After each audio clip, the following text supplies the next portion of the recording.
The Unknowing Sage, the life and work of Baba Faqir Chand.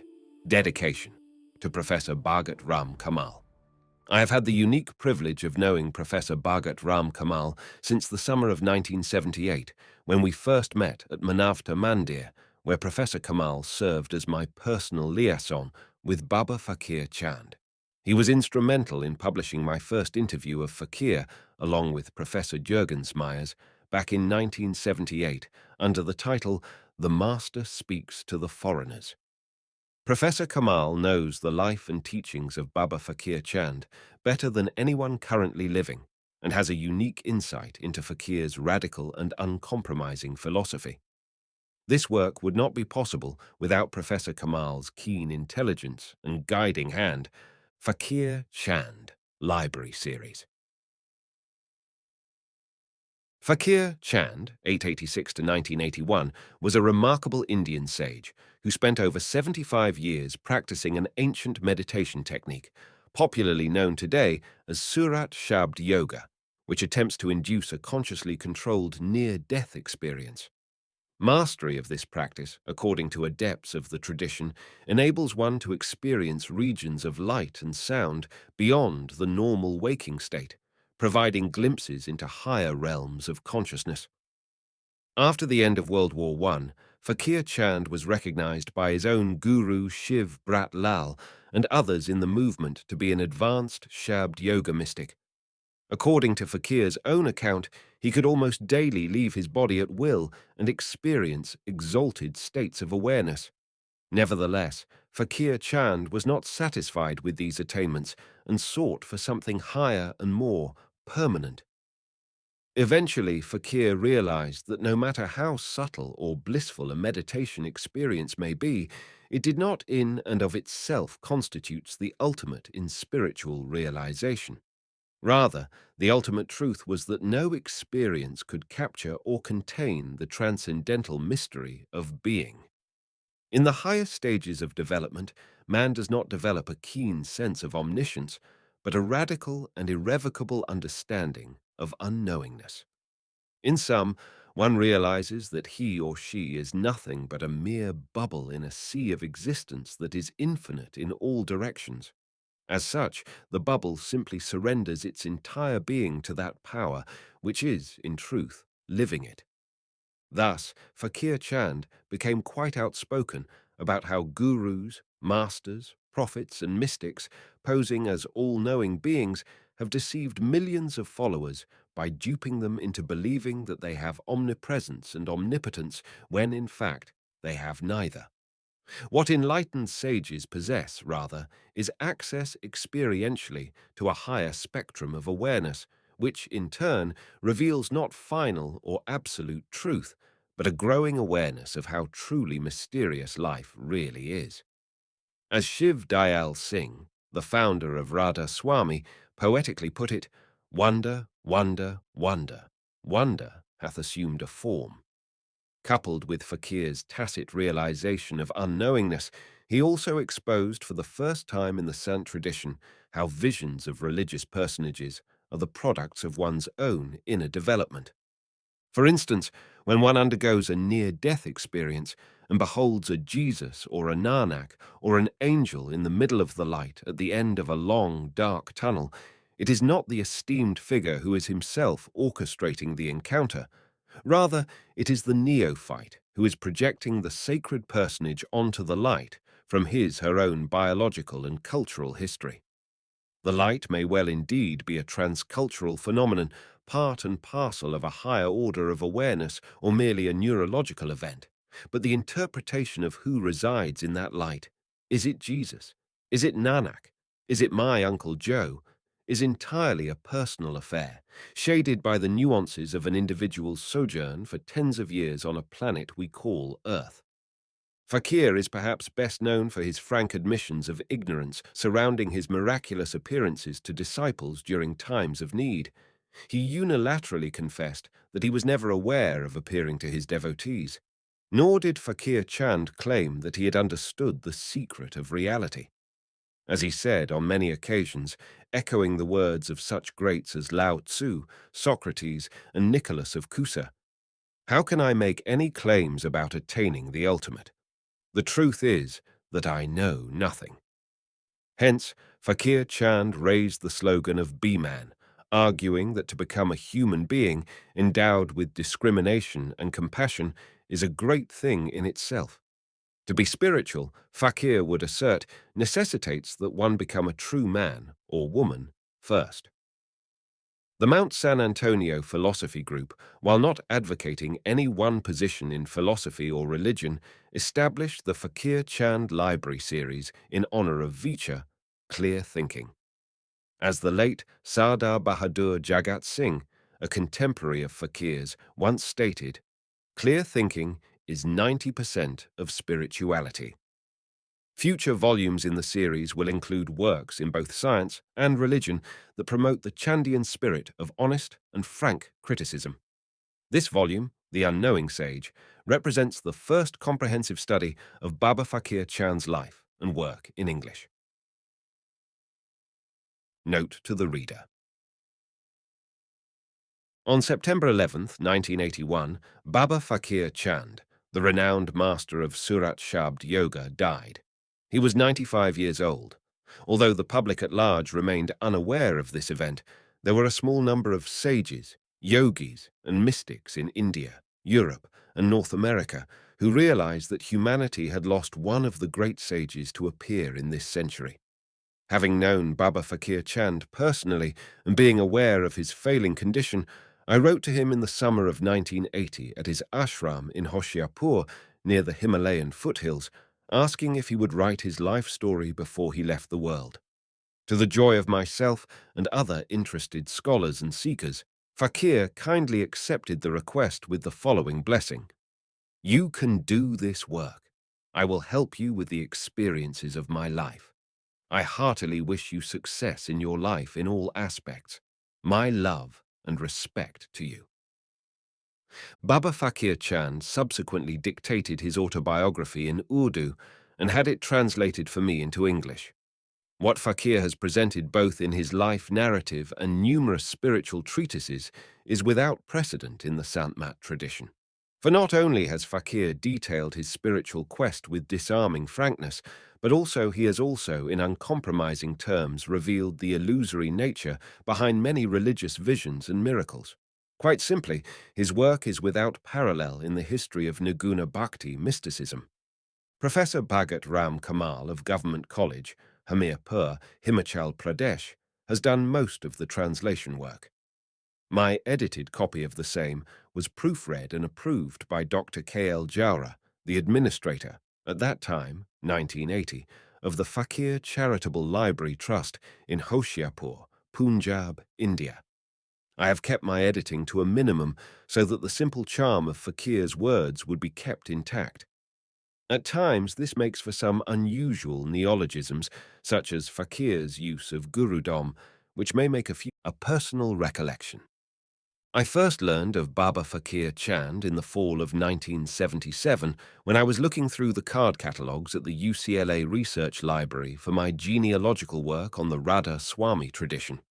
I found an obscure book by Seth Achal Singh entitled World Religious Conference, Delhi, 1957, listed under the unclassified section.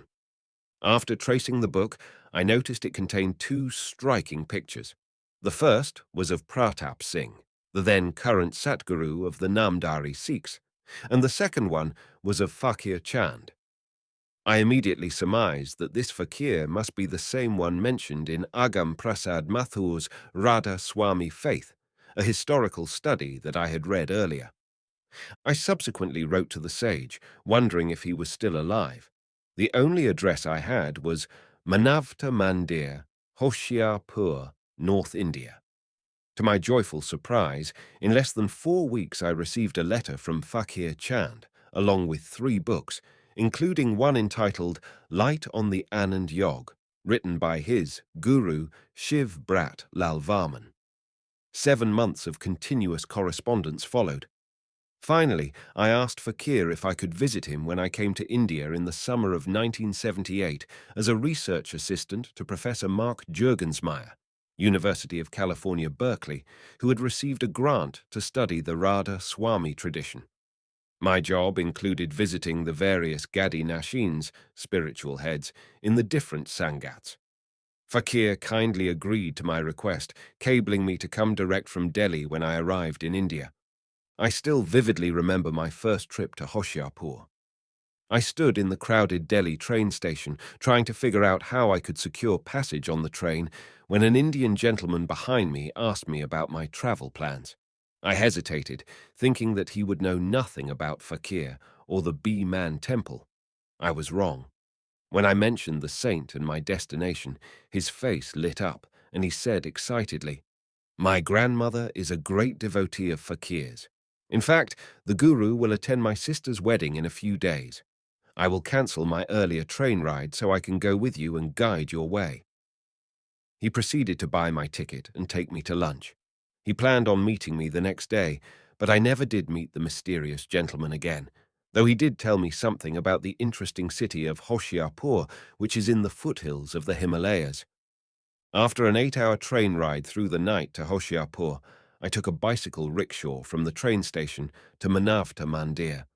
The scent of the morning air and the lingering dawn light through the clouds had a strange impact on me. I felt as if I had entered a forgotten homeland. An odd sense of déjà vu affected me. I spotted a photograph of Fakir Chand inside the entranceway that immediately caught my eye. Why does he look so familiar to me? I pondered to myself. Then, at the moment of my arrival, an old devotee of Fakir's enthusiastically greeted me, saying, "We have been expecting you. You have come on a most auspicious occasion, Guru Purnima Day." I was immediately surrounded by a number of Indians who were quite eager for me to have the darshan of Fakir, who was then in deep samadhi. At first glance, Fakir Chand did indeed seem completely unconscious of this world. But when I bowed in front of him, he rose up fully awake and hit me on the back strongly with his hand, giving me an affectionate welcome. Fakir's Biman temple was unique. Instead of just pictures of gurus who belonged to Fakir's direct lineage, there were photographs of masters from almost all of the Radha Swami lineages, including a huge colour portrait of Sawan Singh, the late Gadi Nashin at Bees. Adorning the end of the hall was a life-size statue of Fakir Chand's guru, Maharishi Shiv Brat Lal. After a little rest, I was invited to attend Fakir's morning Satsang that was held outside due to the large crowd. The Sevadars in charge kindly gave me a chair to sit on, since I was not used to sitting cross-legged. I can never forget Fakir's animated expressions during the Satsang. As the crowd was singing Shabds, hymns of devotion, Fakir, with his eyes closed, would swing his hands as if conducting a concert. Then, after the completion of the Shabds, Fakir spoke in Hindi about various aspects of Sant-mat. Surprisingly, given my limited knowledge of the language, I understood the gist of Fakir Chand's discourse, one which is echoed throughout his writings. When I came to this line as a guru, my eyes were opened. Why? Because those who regard me as their master, my image, appears to them in their meditation, in their dreams, and even in their state of wakefulness, and guides them, whereas I remain unaware of all this. A lady sent me a letter stating that she was having a bath in a river in Kashmir. Suddenly, she records, a wave of water came and took her away for 10 or 15 yards. She writes that when she was drowning, I appeared there, caught her hand, and brought her out of the river and said, "You have yet to do a lot of work." She has written to me so as to know what work she is to do. Now, neither did I go there to save her, nor did I tell her that she has yet to do a lot of work. This is the secret. Later that same afternoon, I had a personal interview with Fakir Chand, which lasted several hours. Although Fakir's native language was Hindi and Urdu, he spoke fluent English, so there was no need for a translator. I asked Fakir a number of questions which related to guru succession, that is, how many other disciples besides yourself served as gurus after Shiv Brat Lal's death. But he kept turning the discussion to a more personal side, asking me about my own meditation practice, ethical life, and so forth. Fakir was eager to share the gist of his own quest so that my own spiritual journey may be smoother. I had the sense during our conversation that I could ask any question that I wanted. One impression that has always stayed with me about Fakir Chand was his remarkable unpretentiousness. Despite his Brahmin caste, Fakir appeared to treat each and every individual as his dear son or daughter. In my case, due to my young age, 22 years old at the time, Fakir called me a son, rather a grandson. His obvious warm regard and affection endeared him to me almost immediately. Below are a few questions and answers from that first interview. Question: when did you start working as a guru? In 1918 or after your Guruji died? Answer: no, not during his lifetime, and this was out of sheer veneration for him, even though I had his orders to deliver discourses and initiate people. He was running an ashram of his own. I wanted to speak the stark truth. Though Hazur Data Dayal Ji had given hints about the reality in his writings, verbally he did not always speak out bluntly. In his last discourse before death, he made it clear that he did not project himself in the vision seen by his disciples. This secret he revealed only in the last discourse, because if such things are told all too abruptly, people would not come.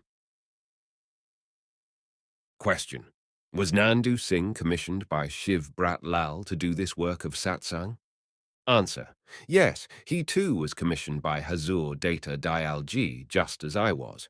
Nandu Bhai Ji was the disciple of Hazur Data Dayal Ji, like me, but I joined in 1905 and he in 1919.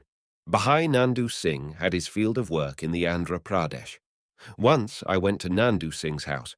He was holding satsang in his house. I told him that he should not hold satsang in his house. When he inquired about the cause, I said to him, "Your form appears to your disciples. Are you in the know of it?" He said, "No."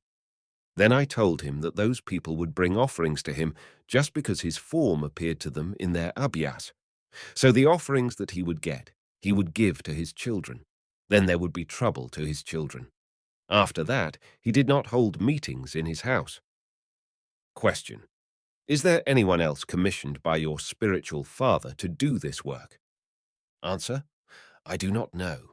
So far, I am the first man, rather the leading one. There are others also. Even my own disciples are doing this work at different places in the country. I, for one, do not initiate people. I simply explain the truth. Those who believe in my words are benefited. Fakir and I soon became fast friends. Each day he would talk with me for 2 or 3 hours about his spiritual realizations. One morning, however, was quite special. The old sage was lying down on his back in samadhi with a white sheet over him. For all practical purposes, at least to those devotees sitting next to him, Fakir Chand was out of his body, enjoying the bliss of higher inner regions. I was sitting in a Western-style chair in quiet observation when, to my astonishment, Fakir descended from his contemplative state, pulled down the sheet covering him, and looked me straight in the eyes and said, "I want to speak with you." What followed was one of the most penetrating and enlightening discourses I have ever heard, for unlike most gurus in India, Fakir Chand revealed in detail the secret behind many inner visions and miracles. Now, you see no Jesus Christ comes from without in anybody's visions. No Rama, no Krishna, no Buddha, and no Baba Faqir comes from without to any body. The visions are only because of the impressions and suggestions that a disciple has already accepted in his mind. These impressions and suggestions appear before him like a dream. Nobody comes from without. This is the plain truth. Look here, there is a woman. She has got a son. That child loves that lady as his mother. The child will have nothing in his mind against that lady. He will adore her. He will love her and respect her. The brother of that lady comes. He has different thoughts for her in his mind. When her husband meets her, he carries different feelings in his mind about her. And when a friend of that lady meets, his mind is different. From the same lady, different individuals get different types of love, affection, and adoration. So, whatever you have to gain, it is all with this faith and belief that your ideal is perfect. Whatever you gain it as per your own faith and belief. As a child gets motherly love from his mother, similarly, the husband gets a wife's love from the same lady. You always have this faith and firm belief that your guru is within you. Do not think him ever away from you in any human form. Guru is knowledge or correct understanding. It was during my numerous conversations with Fakir that I learned of his radical understanding of the truth of our existence. Although Fakir taught the practice of Surat Shabd yoga, he also emphasized the importance of discrimination jnana yoga. In personal letter to me, dated March 8, 1978, Fakir described the process for enlightenment. Whatever I have realized is that one should research his own self. Unless this done, one cannot get peace. Nobody is in a position to know the secrecy of nature. I try to make a man realize himself. Know thyself by thyself. To realize one's own self, one has to penetrate within himself, leaving the physical, mental, and spiritual senses. And what will remain behind is thy own self, and that self is eternal. Visitor of body, mind, and spirit, that self is a part of the infinity, which no one can know except he lose his own entity and merge himself in the reality which is named by different sects and religions by different names. Some call it Allah, some call it nameless, formless, Akal, Anami, Ram, or Radhaswami. Try to penetrate within yourself. Leave physical senses by repeating holy name given to you by your guru without moving your tongue. Meditate on the image of your guru. Concentration on the image is necessary for leaving mental vibrations. Then comes light and sound. Try to know what is that who sees light within or listens to sound within. Then one can realize who is he. His search ends and one becomes the same reality. During my stay at Manavta Mandir, I had the opportunity to closely observe Faqir Chand and some of his personal habits. I noticed the following. 1. Faqir Chand did not live at Manavta Mandir, but made his residence in a small abode several blocks away from the ashram. 2. Fakir arrived very early in the morning at Manavta Mandir, usually in a bicycle rickshaw. 3. Fakir would go into samadhi, deep meditation, every day, and his followers would sit around him, also meditating. 4. Fakir Chand's withdrawal of consciousness was such that only the whites of his eyes would be visible. 5. Fakir smoked a hookah, a water pipe filled with tobacco in the afternoon, at which time he would also go through his correspondence. 6. Fakir was of small stature, though his health was exceptional for a man in his 90s. 7. At times, Fakir's eyes would look as if they were deep ocean blue, and at other times, hazel brown. 8. Fakir attracted a number of highly educated disciples, including university professors, lawyers, judges, and doctors. Devotees of other gurus respected Fakir's satsangs. I noticed that Fakir Chand had admirers from Bees, Agra, Delhi, Tarn Taran, and other Santmat centers, several of whom I personally interviewed. The last day of my stay with Baba Faqir Chand is deeply engraved upon my heart. Fakir was lying down in a back room when I was ushered in to pay my farewell respects. The old master took my face in his hands, looked intensely into my eyes, and reiterated what he had said upon my arrival. You are like my son, rather a grandson. I wish you to be practical in your life. There are two schools of thought. The aim of one school is to bring people into its circle. They bring people into their church, but I remove people from the church also. To be born in a church is a blessing, but to die in church is a curse. You cannot fully understand my views as yet, because you have to do a lot of work in your worldly life as yet. The present devotional ideas which you have now will change after some years, and then in your old age you will come to this line. This is my prophecy about you. Fakir gave me a message to pass on to Maharaj Charan Singh of Radha Swami Bay Us, for whom he had the highest respect, since I was going to attend his satsang the following day. Fakir then went on to say things of such a personal nature that I keep them forever locked within myself. As I got up, after pronaming at his feet, I knew that I would never fail to remember the compassion and beauty of this great, unknowing sage of Hoshiarpur. After my brief stay at Manavta Mandir in the summer of 1978, I never saw Baba Faqir Chand again. I had hoped to entertain the 95-year-old saint in my home in September 1981 during his fifth United States tour. But 2 weeks before his planned visit to Southern California, Fakir Chand suffered cardiac arrest, went into a coma, and died 3 weeks later in a Pittsburgh hospital. I was blessed, though, with a telephone call from Fakir Chand a few weeks before his death, but it was the last time I heard his radiant voice. Fakir's death came as a shock to many of his Indian devotees. However, it appears that Fakir Chand knew of his forthcoming death. During a tape-recorded conversation a few days before his trip to America, the old saint was asked when he was coming back to India. Fakir, in an unusually cryptic reply, responded, "I will come back in a black box." And so it was. In the fall of 1981, Fakir Chand's casket arrived at the Manavta Mandir Ashram in Hoshiarpur, North India, for final cremation rites. Since my visit to Manavta Mandir and reading Baba Faqir Chand's books many times, I became convinced that his life and work should be more known in the West. I was pulled to share his realizations primarily because they shed a clearer, more sure light on the spiritual path.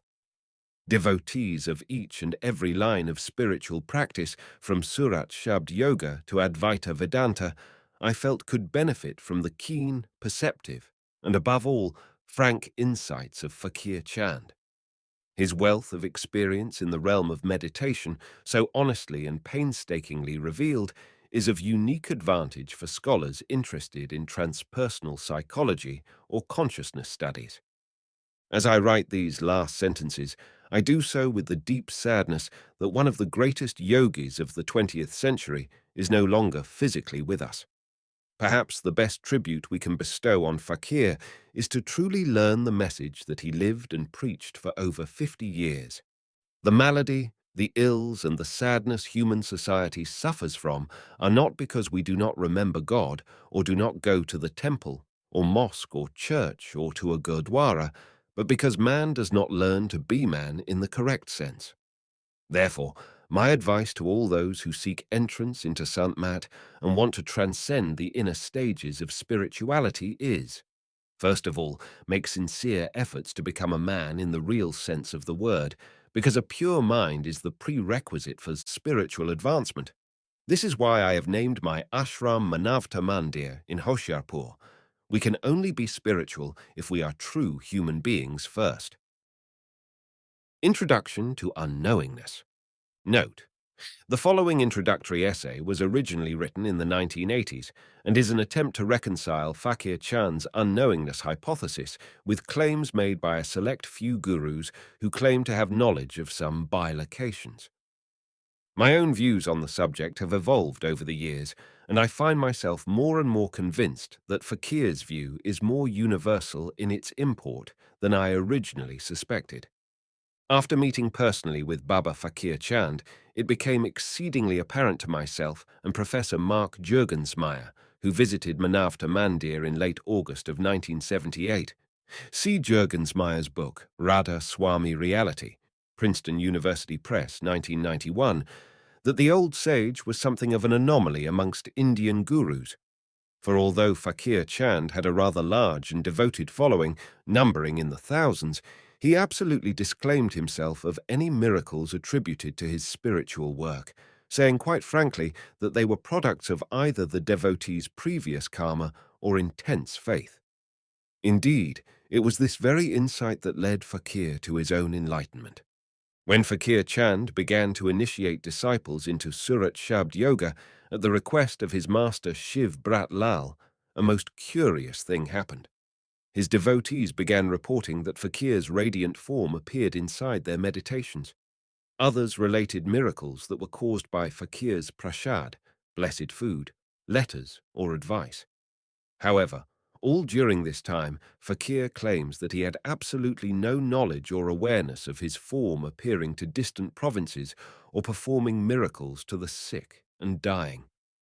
As Fakir himself wrote, "People say that my form manifests to them and helps them in solving their worldly as well as mental problems, but I do not go anywhere, nor do I know about such miraculous instances." It was at this point when Fakir asked himself, what about the visions that appear to me? Are they a creation of my own mind, and does my guru also not know about his appearances to me? Only then, according to Fakir, did he realize the truth. All manifestations, visions, and forms that are seen within are mental, illusory creations. After his realization, Fakir began preaching his belief that all saints, from Buddha, Christ, to even his own master Shiv Brat Lal, are ignorant about the miracles or inner experiences attributed to them. In a paper given to the American Academy of Religion in March 1981, I used the term the unknowing hierophany to describe what Fakir Chand believes. That is, a divine vehicle within the temporal world that is unaware of its spiritual manifestations. Though Fakir is probably the most outspoken, other great religious leaders, saints and mystics have expounded on this same unknowingness.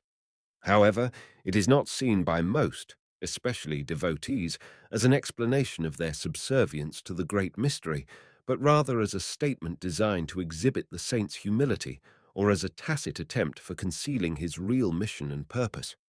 Jesus, for instance, is reported in the Gospel of Mark as asking the crowd that was following him, "Who touched me?" After this, a woman who had suffered from a flow of blood for 12 years came up to Jesus and told him about her plan for a divine cure.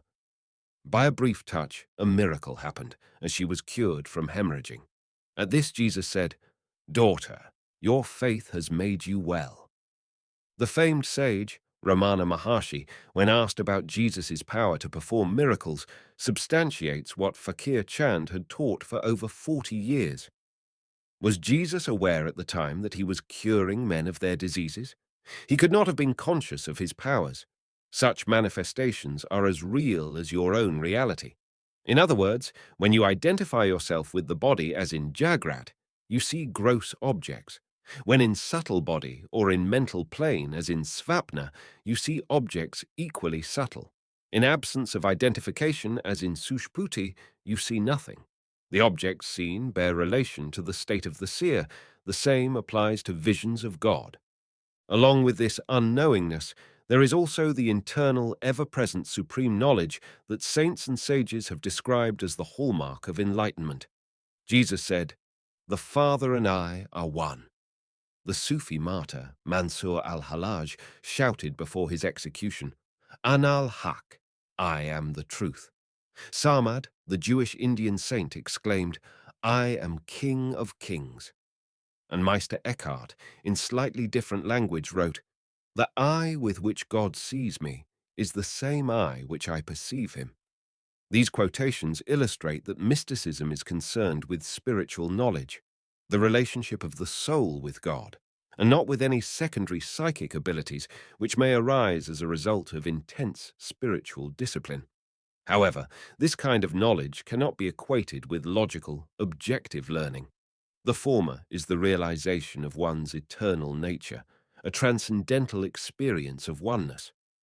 The latter is concerned with dualistic thinking, knowing about things, that which is based upon an illusory division of the world into two separate components, the subject and the object. Thus, when saints talk about the ultimate knowledge, they are referring to the ground of being, that which is the condition for all subsequent conditions. Consequently, an enlightened master may not know anything about academic subjects such as quantum mechanics, anthropology, or critical history. As Ken Wilber astutely comments, I have yet to see a guru run a 4-minute mile with his perfect body or explain Einstein's special theory of relativity with his perfect mind. Perfection lies only in conscious transcendence, not in concrete manifestation. Even though Fakir Chand was not conscious of his miraculous powers or his healing gifts, nor, evidently, are most other gurus, does it necessarily hold that all masters are likewise ignorant about their visionary manifestations? Moreover, is it true that all religious visions are individual creations, determined by the faith and concentration of zealous devotees? At first glance, the answer would appear to be yes, because many internal visions are not of factual and historical human entities, but of amalgamated characters, mythic beings, and fictional heroines, some whose life stories may be entirely based upon the writer's own creative mind. For example, Paul Twitchell made up the literary figure Rebazar Tars, claiming that the Tibetan monk was over 500 years old and resided in a remote region in the Himalayan mountains. Although Rebazar Tars does not, in fact, exist, devoted followers of Paul Twitchell's religious movement, Ekankar, claim to have extraordinary visions of him. What is transpiring is fairly obvious. When one ascends to a different level of awareness, like in OBEs or NDEs, they interpret the inner light according to their own particular cultural background. Sikhs see Guru Nanak, not Moses. Catholics see the Virgin Mary, not Buddha. And Ekists see Rebazar Tars, not the store clerk at 7-Elevens. However, on closer inspection, it becomes apparent that some masters claim to know about their subtle interactions with disciples, and that certain visions may not be merely due to extreme faith or concentration. This psychic awareness, as it were though, apparently arises spontaneously and is not the product of any sustained conscious manipulation. A classic example of a fully conscious bilocation experience comes surprisingly enough from Ramana Maharshi, a sage who did not show even the slightest interest in psychic powers or abilities. Recounts Arthur Osborne, Ramana's biographer. About a year after his meeting with Sri Bhagavan, Ganapati Sastri experienced a remarkable outflow of his grace. While he was sitting in meditation in the temple of Ganapati at Tiruvothiur, he felt distracted and longed intensely for the presence and guidance of Sri Bhagavan. At that moment, Sri Bhagavan entered the temple. Ganapati Sastri prostrated himself before him, and as he was about to rise, he felt Sri Bhagavan's hand upon his head and a terrifically vital force coursing through his body from the touch, so that he also received grace by touch from the Master. Speaking about this incident in later years, Sri Bhagavan said, "One day, some years ago, I was lying down and awake when I distinctly felt my body rise higher and higher. I could see the physical objects below growing smaller and smaller until they disappeared, and all around me was a limitless expanse of dazzling light. After some time, I felt the body slowly descend, and the physical objects below began to appear. I was so fully aware of this incident that I finally concluded that it must be by such means that siddhas, sages with powers, travel over vast distances in a short time and appear and disappear in such a mysterious manner. While the body thus descended to the ground, it occurred to me that I was at Tiruvothiur, though I had never seen the place before. I found myself on a high road and walked along it. At some distance from the roadside was a temple of Ganapati, and I entered it. This incident is very characteristic of Sri Bhagavan. It is characteristic that the distress or devotion of one of his people should call forth an involuntary response and intervention in a form that can only be called miraculous. Ramana's experience of bilocation indicates that Fakir Chand's categorical statement about all gurus not knowing about their visionary manifestations may need qualifications. Simply put, some saints appear to know about their miraculous appearances. The number of these fully aware mystics, however, is so incredibly small that it is not an exaggeration to say that Fakir Chand's unknowing hypothesis explains almost all of the so-called guru visions in the world. The overwhelming majority of inner visions are projections of one's own mind which have no substantial reality check with either the outer world or the higher inner regions. Furthermore, the object of devotion in these transpersonal encounters are, for the most part, not aware of their role. Thus, the Chandian effect is a general explanation that covers almost all transpersonal visions. Ramana's experience and others like his represents a very small, bracketed, special case scenario.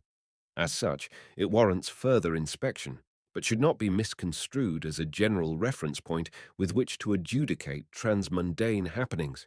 The Chandian effect, so named because Fakir Chand was the first Sant guru to speak at length about the unknowing aspects of visionary manifestations, designates two major factors in transpersonal encounters. 1. The overwhelming experience of certainty, gans ander mysterium tremendum, which accompanies religious ecstasies. And 2. The subjective projection of sacred forms slash figures slash scenes by a meditated devotee without the conscious knowledge of the object person who is beheld as the center of the experience. I first coined the term in my article, The Himalayan Connection, UFOs and the Chandian Effect, the Journal of Humanistic Psychology, Fall 1984.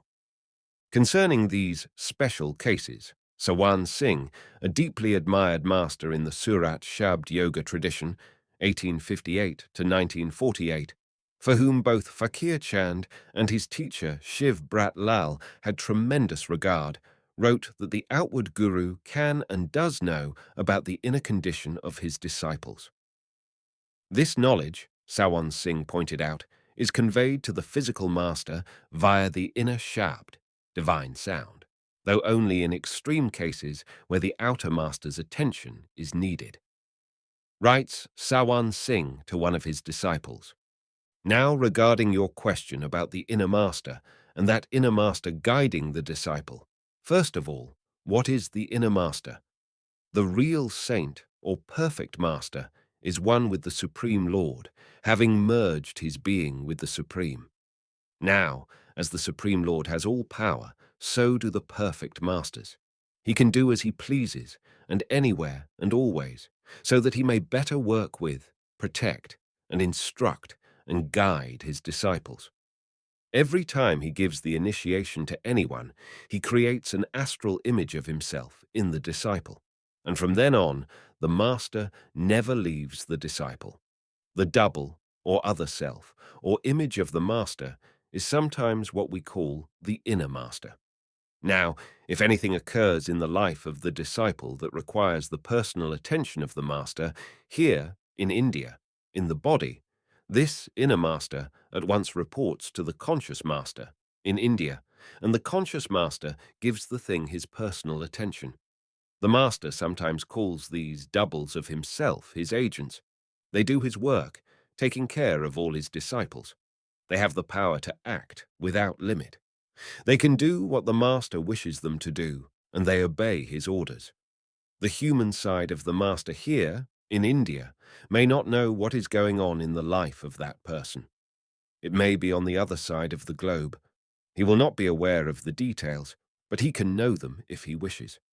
But manifestly, you see how difficult it would be for any one man as man to go to all parts of the world and take care of so many.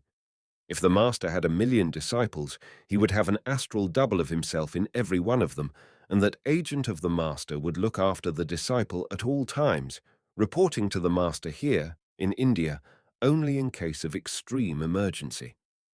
Hence, according to this perspective, the outward master does not know most of the time. Similar to Ramana Maharshi's experience, the bees master learns of his visionary manifestations on only special occasions. The modus operandi behind how certain masters could possibly know about their disciples' spiritual experiences is explained in a remarkable passage by Franklin Jones. After that time, when I would sit for meditation in any formal way, instead of contemplating what was arising in myself, I would contemplate other beings as my own forms.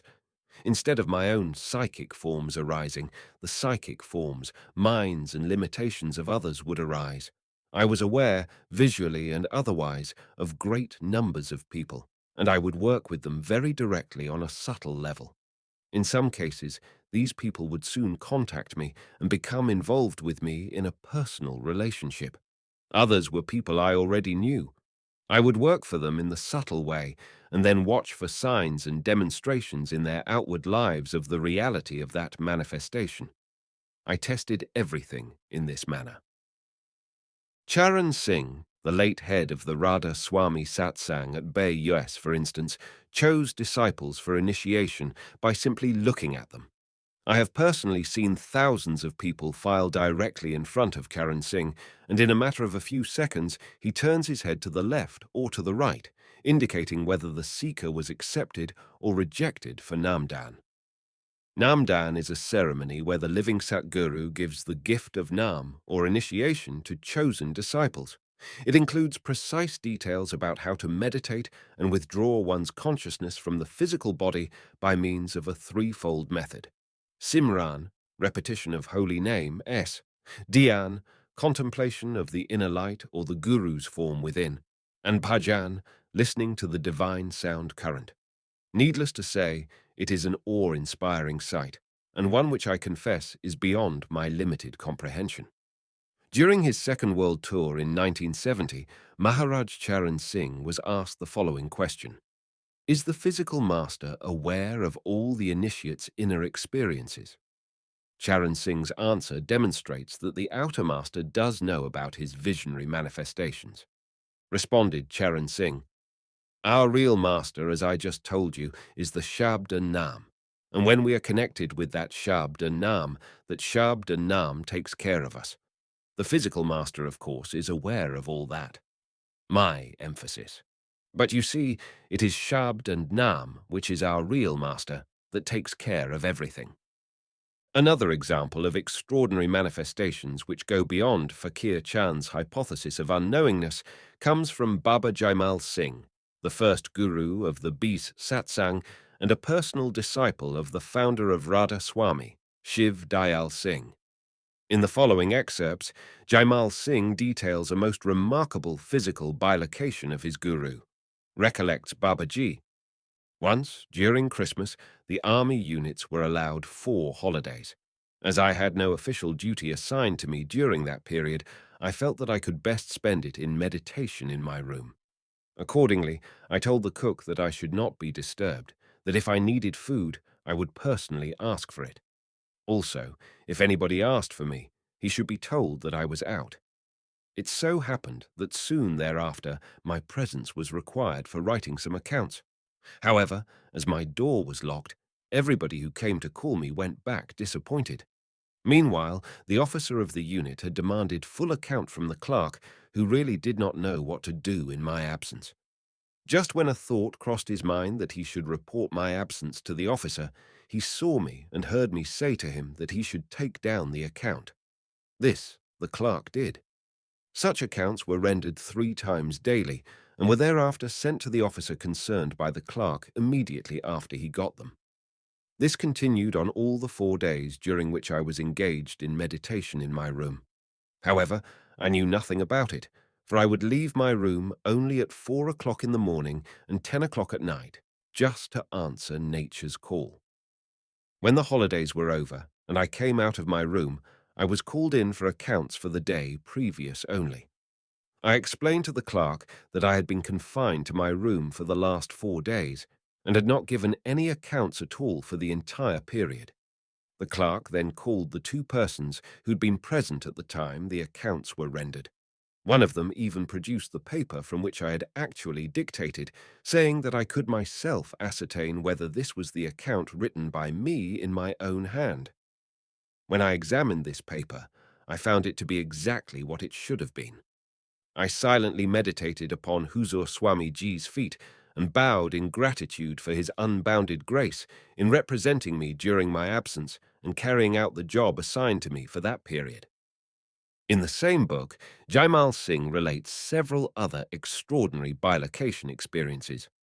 Although Jaimal Singh's experience was extraordinary, there have been other reports by mystics of similar physical bilocation excursions.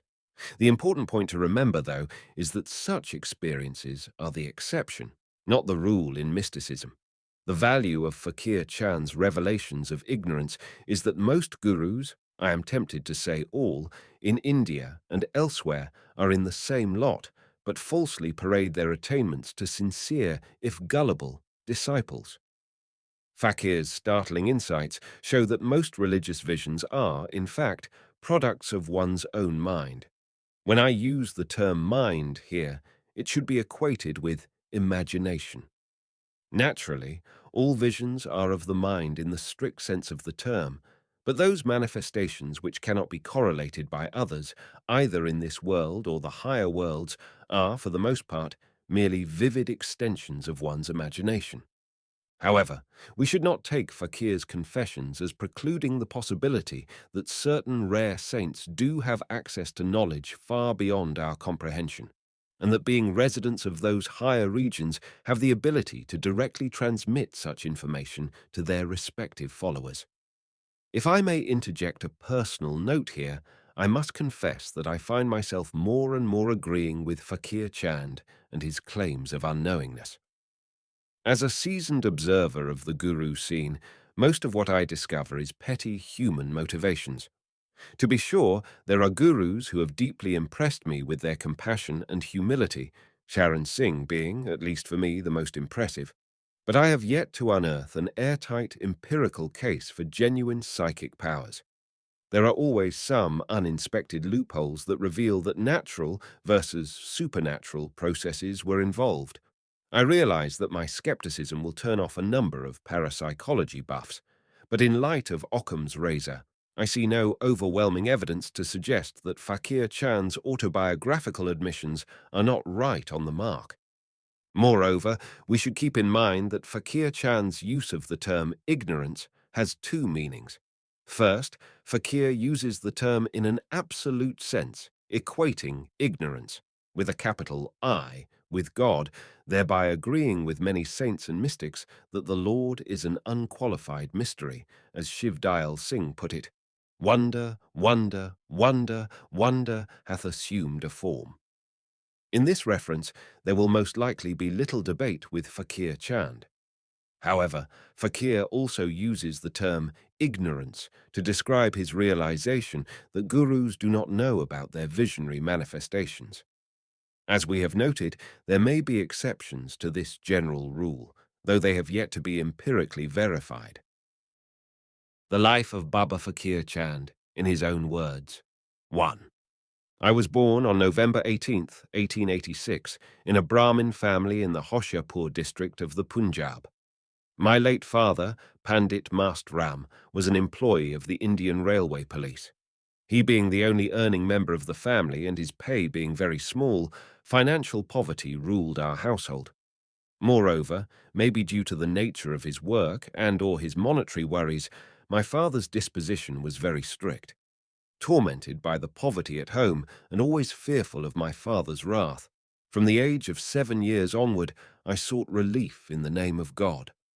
My thoughts and actions were virtuous, and in the course of time I studied the Ramayana, the Mahabharata, and other scriptures of Hindu Dharma.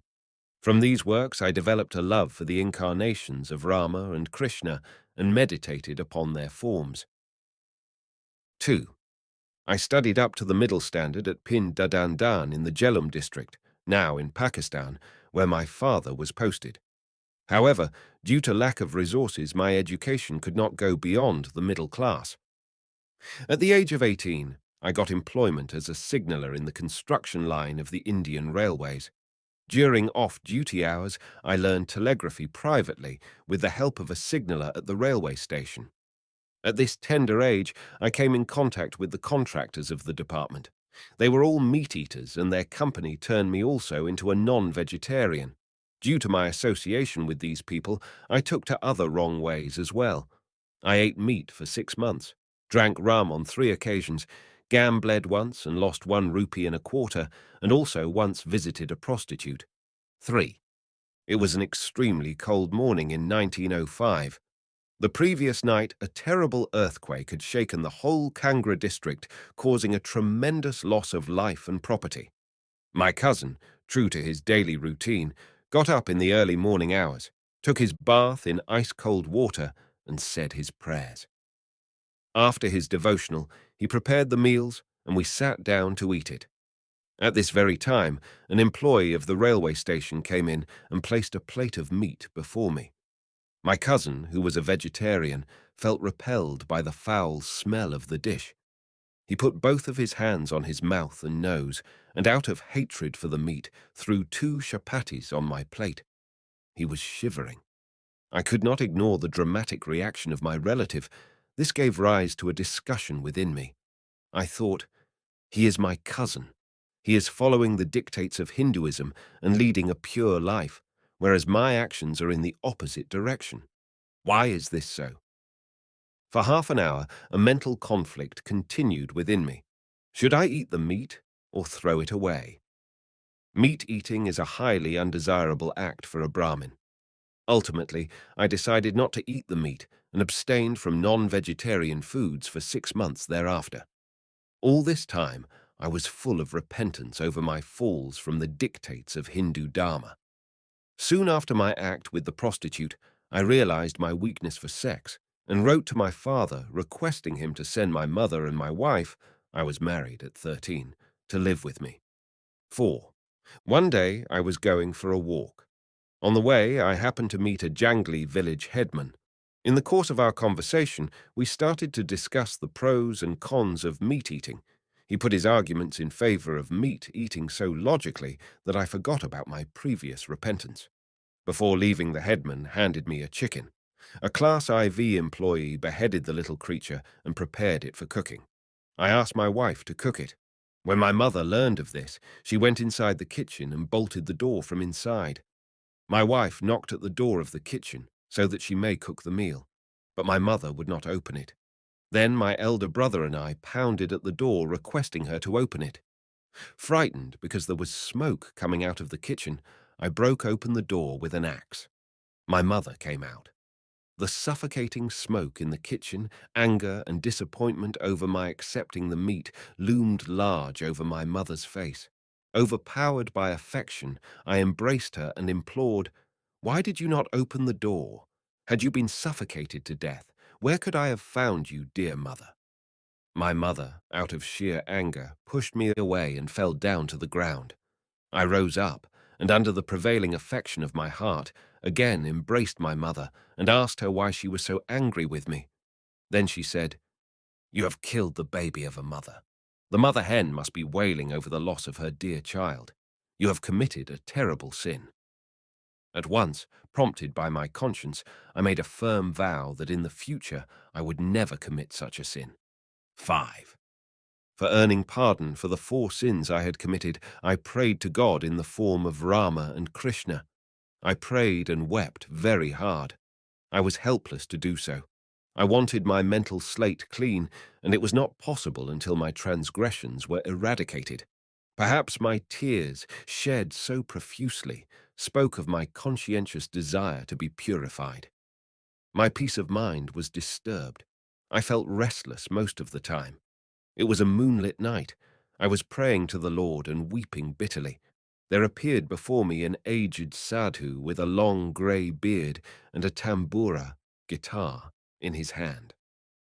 Most lovingly he asked me, "Dear child, what makes you weep? I have committed 4 serious sins. I have known from the Hindu scriptures that God takes birth in the human form in this world. I want to see Rama and get myself pardoned for my sins," I said. The kind old sadhu assured me thus, "For you, your God in the human form is already on this earth. You will come into his contact, and all your sins will be pardoned." After saying these words, the sadhu disappeared. Following this incident, my impatience to see God face to face increased. 6. In the meantime, I got a permanent job in the Indian Railways and was posted as assistant station master at Baganwala. But my craving to see the Lord did not diminish. Rather, during this time, it reached its peak. Once, I wept for 24 hours continuously for a glimpse of the Lord. Doctors were called in. They administered medicine to me. At about 5 o'clock in the morning, I saw in a vision the form of Maharishi Shiv Brat Lal. He drew water from a nearby well and helped me take a bath, and then told me his address in Lahore. I also saw my father in the appearance, and he made complaints before Maharishi Shiv Brat Lal against me. Then a Class IV employee woke me, and this vision came to an abrupt end. 7.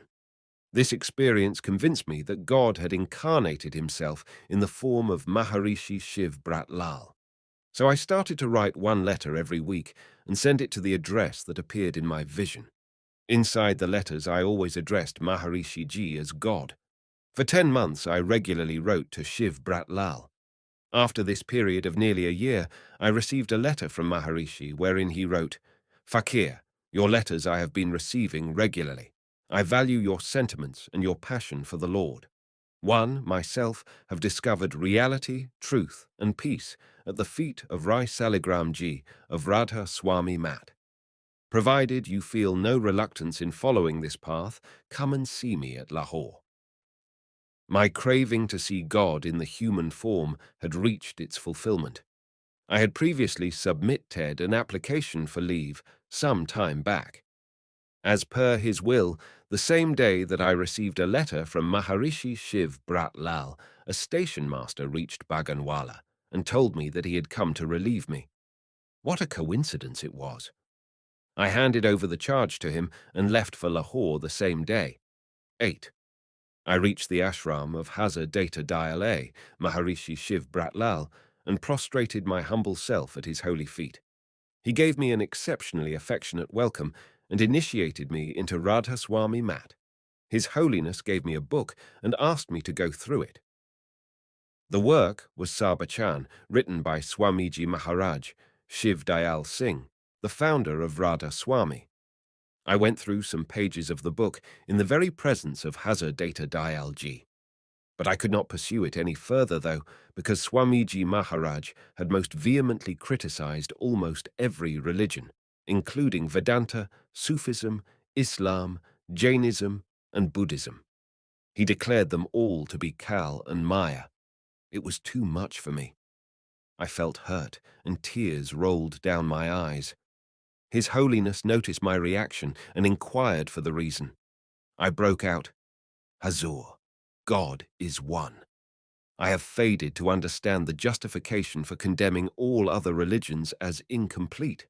This is a direct attack on the religion of my ancestors." Hazur very lovingly advised me, "Keep aside this book and never read it until I ask you to read." Maharishi instead gave me two other books, one on the life history of his guru, Rai Saligram, Maharaj Ji, and the other by Kabir Sahib, entitled Kabir Sakhi. He advised me to attend the satsangs, meetings, of Radha Swami Mat wherever available. The spiritual practice, as directed by Hazur Shiv Brat Lal, became part and parcel of my life. As I was not yet adept in the inward practice of ascending the higher stages of light and sound, I remained satisfied with my concentration on the holy form of His Holiness, Data Dial G. 9. On my way back from Lahore, I used to stay at Malkway railway station. There, a bookstall agent used to give discourses on Radha Swami Mat. Once the agent refused to share his hookah, an Indian smoking pipe used for tobacco, with me. "We are both Brahmin by caste. Why have you refused to share your hookah with me?" I inquired. He surprised me by responding, "Babu Kamta Prasad Sinha, alias Sarkar Sahib, is the only true incarnation of Radha Swami Dayal." Babu Kainta Prasad Sinha was at that time head of the Radha Swami Satsang at Ghazipur in Uttar Pradesh. He meant thereby that I had not been initiated by a true guru and thus was not a true satsangi. I very politely said to him, "Dear brother, God is one. He belongs to all and all belong to him. He may manifest to his devotees in different forms at different places and different times. But if you do not agree with me, then let me write a letter. You mail this letter to your guru. His reply in any form shall be accepted as final, and I shall abide by it." There and then, I wrote the letter, shedding tears of love and devotion for the Supreme Lord, and handed it over to the gentleman to post it to his guru. After 15 days, I was told that Babu Kamta Prasad Sinha had breathed his last, and should wait for a reply until his successor was chosen. From this incident, I concluded that followers of Radha Swami Mat Gazipur were not impartial and true seekers of the ultimate reality. Their approach towards the all-embracing truth was narrow and very sectarian. Hence, I gave up their company and avoided all blind followers thereafter. Even if anybody wished me Radha Swami, I responded with Ram Ram. 10. In 1916, during the First World War, I volunteered myself for war services in the field in order to earn more money and repel the pressure of poverty from our family. Before leaving for my post on the war front, I went to Hazur Shiv Brat Lal for his blessings. He gave me the book Sabachan, which he showed me on my first visit to him, and advised me, study this book now and devote more time to Simran, repetition of a holy name or names, and bhajan, listening to the inner Shabd, the audible life stream.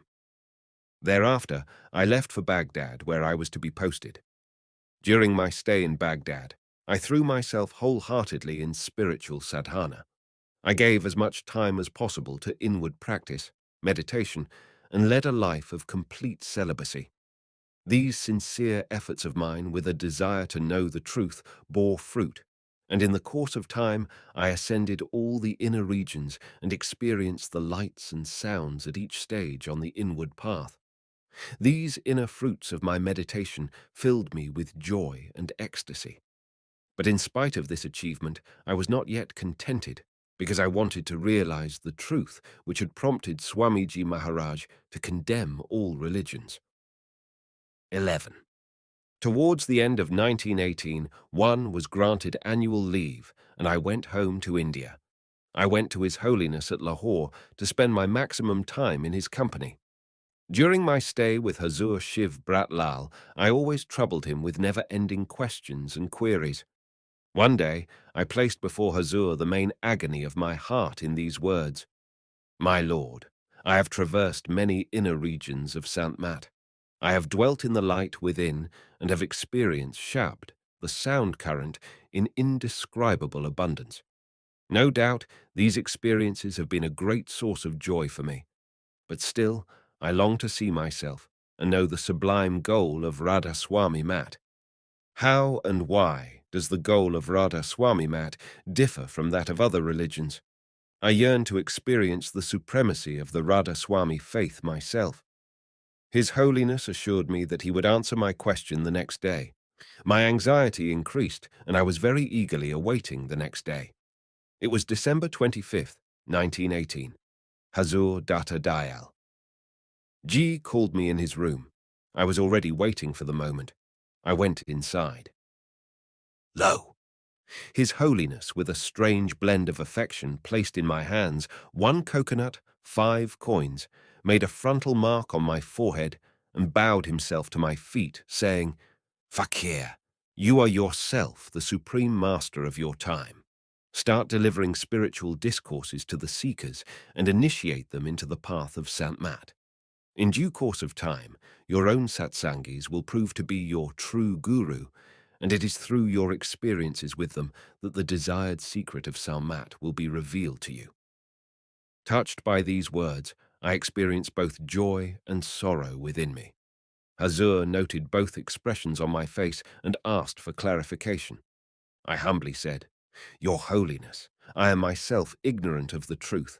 How can I lead others on this sublime path? And when the thought that I have become a degree holder and would deliver discourses and initiate people flashed within my mind, I felt that I had become something, and thus a spark of joy. Hazur then said, Fakir, you may be suffering from 99 shortcomings, but one sure virtue of truth which is within you will lead you to your goal in life. You will not only redeem yourself, but will help many others to attain release. I spent my entire leave at the holy feet of Data Dayal Ji and then left for Baghdad to join my regiment. 12. In Baghdad, I used to sing devotional songs. Every fiber of my being became saturated with a passionate longing for the ultimate truth. I always felt overflowing with love for my Lord, Hazur Shiv Brat Lal, who was for me an incarnation of Rama. My devotion transformed my personality and made me a center of attraction for other spiritual seekers in Baghdad. I came to be regarded as a Mahatma, while some chose me to be their spiritual master. 13. In 1919, one was posted in Iraq. The Aboriginal inhabitants, known as Badus, revolted, which led to a fierce battle. I was inspector in the Department of Telegraphy in the railways with my headquarters at Divinia. The rebels made a heavy attack on the Hamidia railway station, killing the entire staff and setting the building on fire. Military forces from my post were rushed to Hamidia. I was also ordered to take charge of the Hamidia railway stations as station master. Our soldiers laid down wires in trenches and occupied their positions. Fierce fighting continued, and there was a heavy loss of life on both sides. At Hamidia, we were left with a group of 35 soldiers and one Subadar major. The rest of the army was sent to Divinia to retaliate any attack there. With the fall of the night, the rebels attacked us. Our soldiers, though less in number, fought back. One of our men was wounded, while casualties on the opposition were very heavy.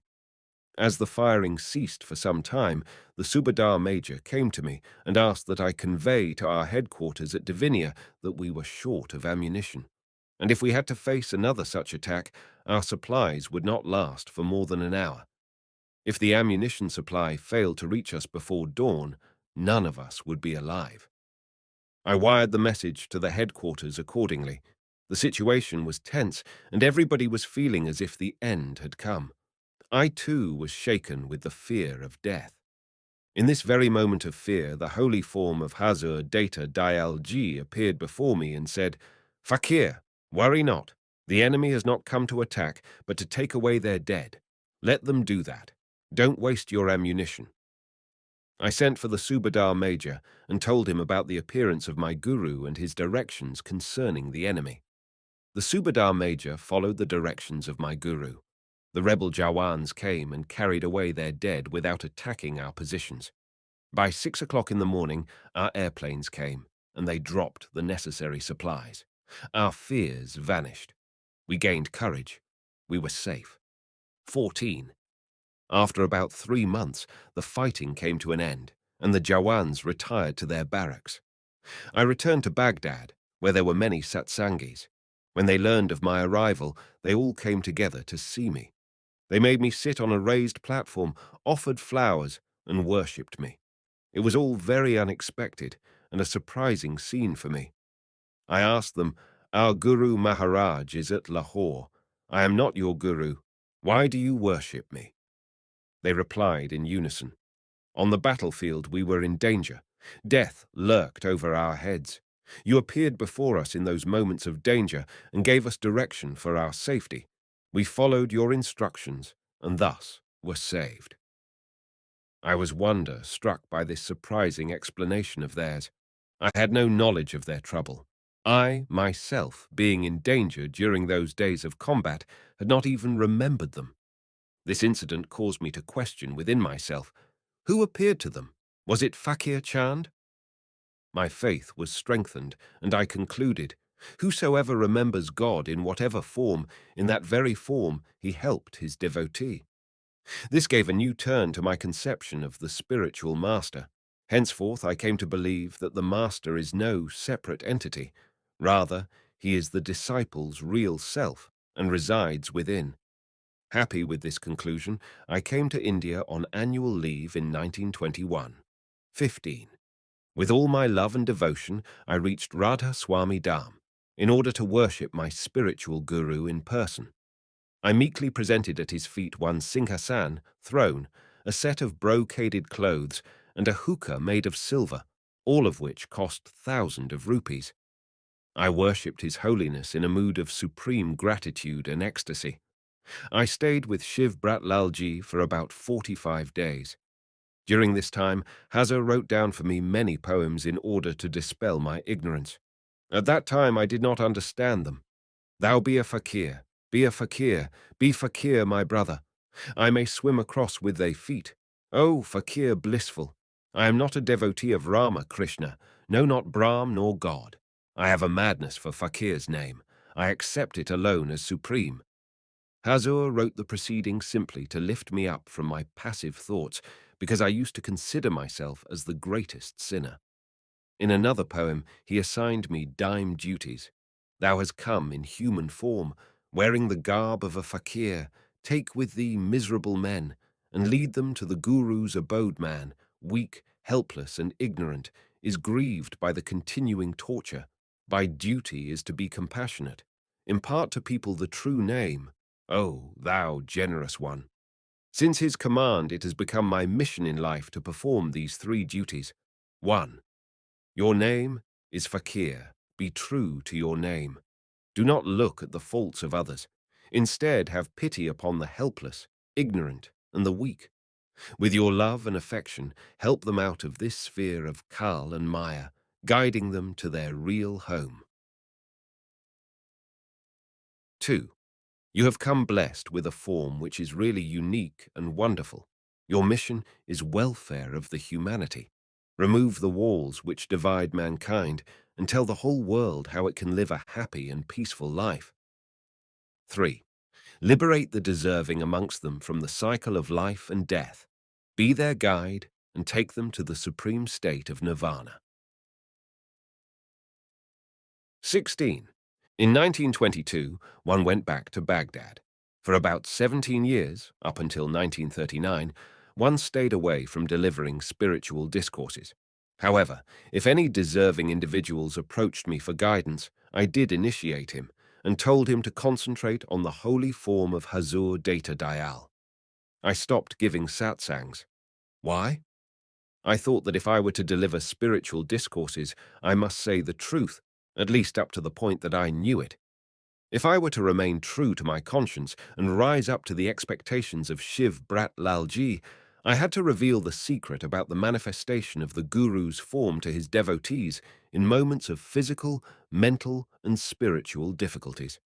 And if I did that, the love, devotion, and faith, blind faith, of people for his holiness would be reduced. The offerings in cash, free and voluntary service, and the like by the disciples of Radha Swami Dan Ashram may also come down to a painfully low level. Thus, I willfully waited for the proper time to come, so that Maharishi Shiv Bratlal's ashram may not suffer any loss due to me. Ever since 1991, had a very strong desire to disclose the secret and let the world know about all types of manifestations within and without. 17. In 1938, before His Holiness shed off his mortal frame, I sent him a telegram with the following resolution. I solemnly promise that I shall spread the truth to the world to the best of my ability and circumstances. Hazur left for his sublime abode in 1939. Since his death, I devoted all my possible time to Simran, Bhajan, and Dhyan.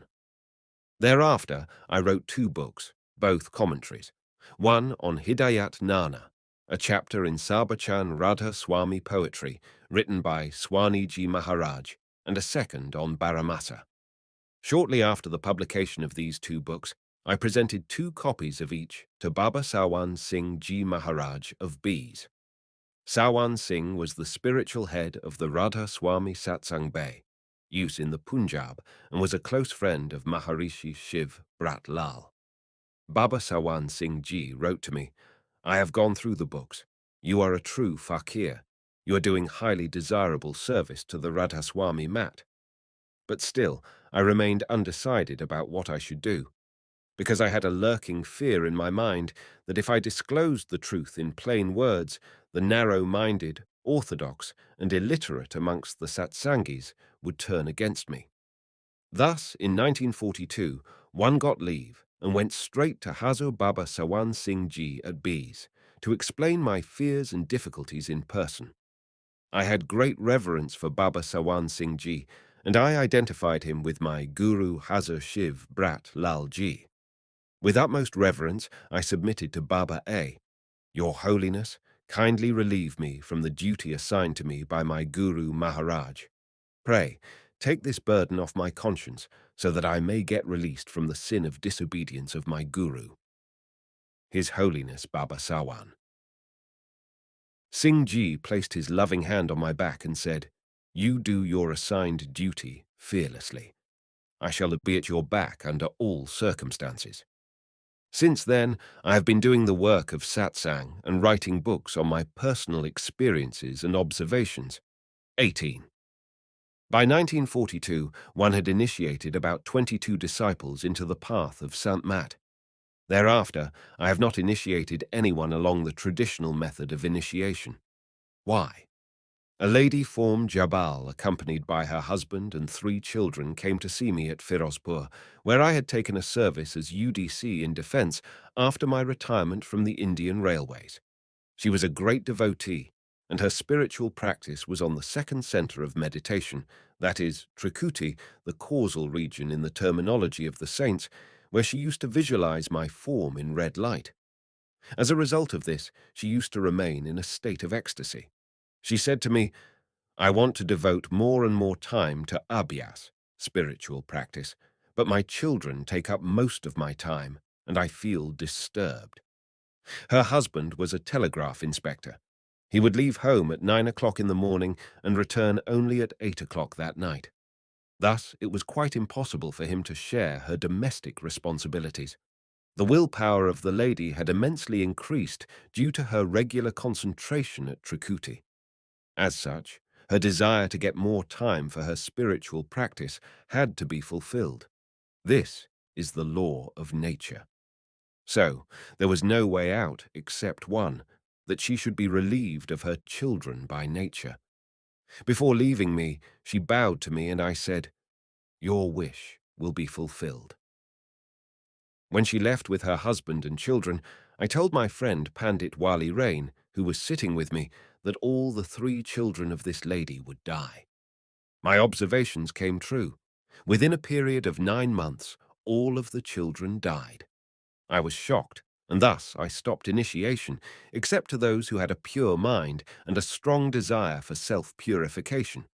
Once I happened to visit Agra, and I got one book entitled Prem Bani by the late Hazur Rai Saligram Maharaj. In the book it is written, persons with hatred, prejudice, and selfishness in their minds can earn nothing but more sufferings, for themselves as well as for others, by doing inward practice.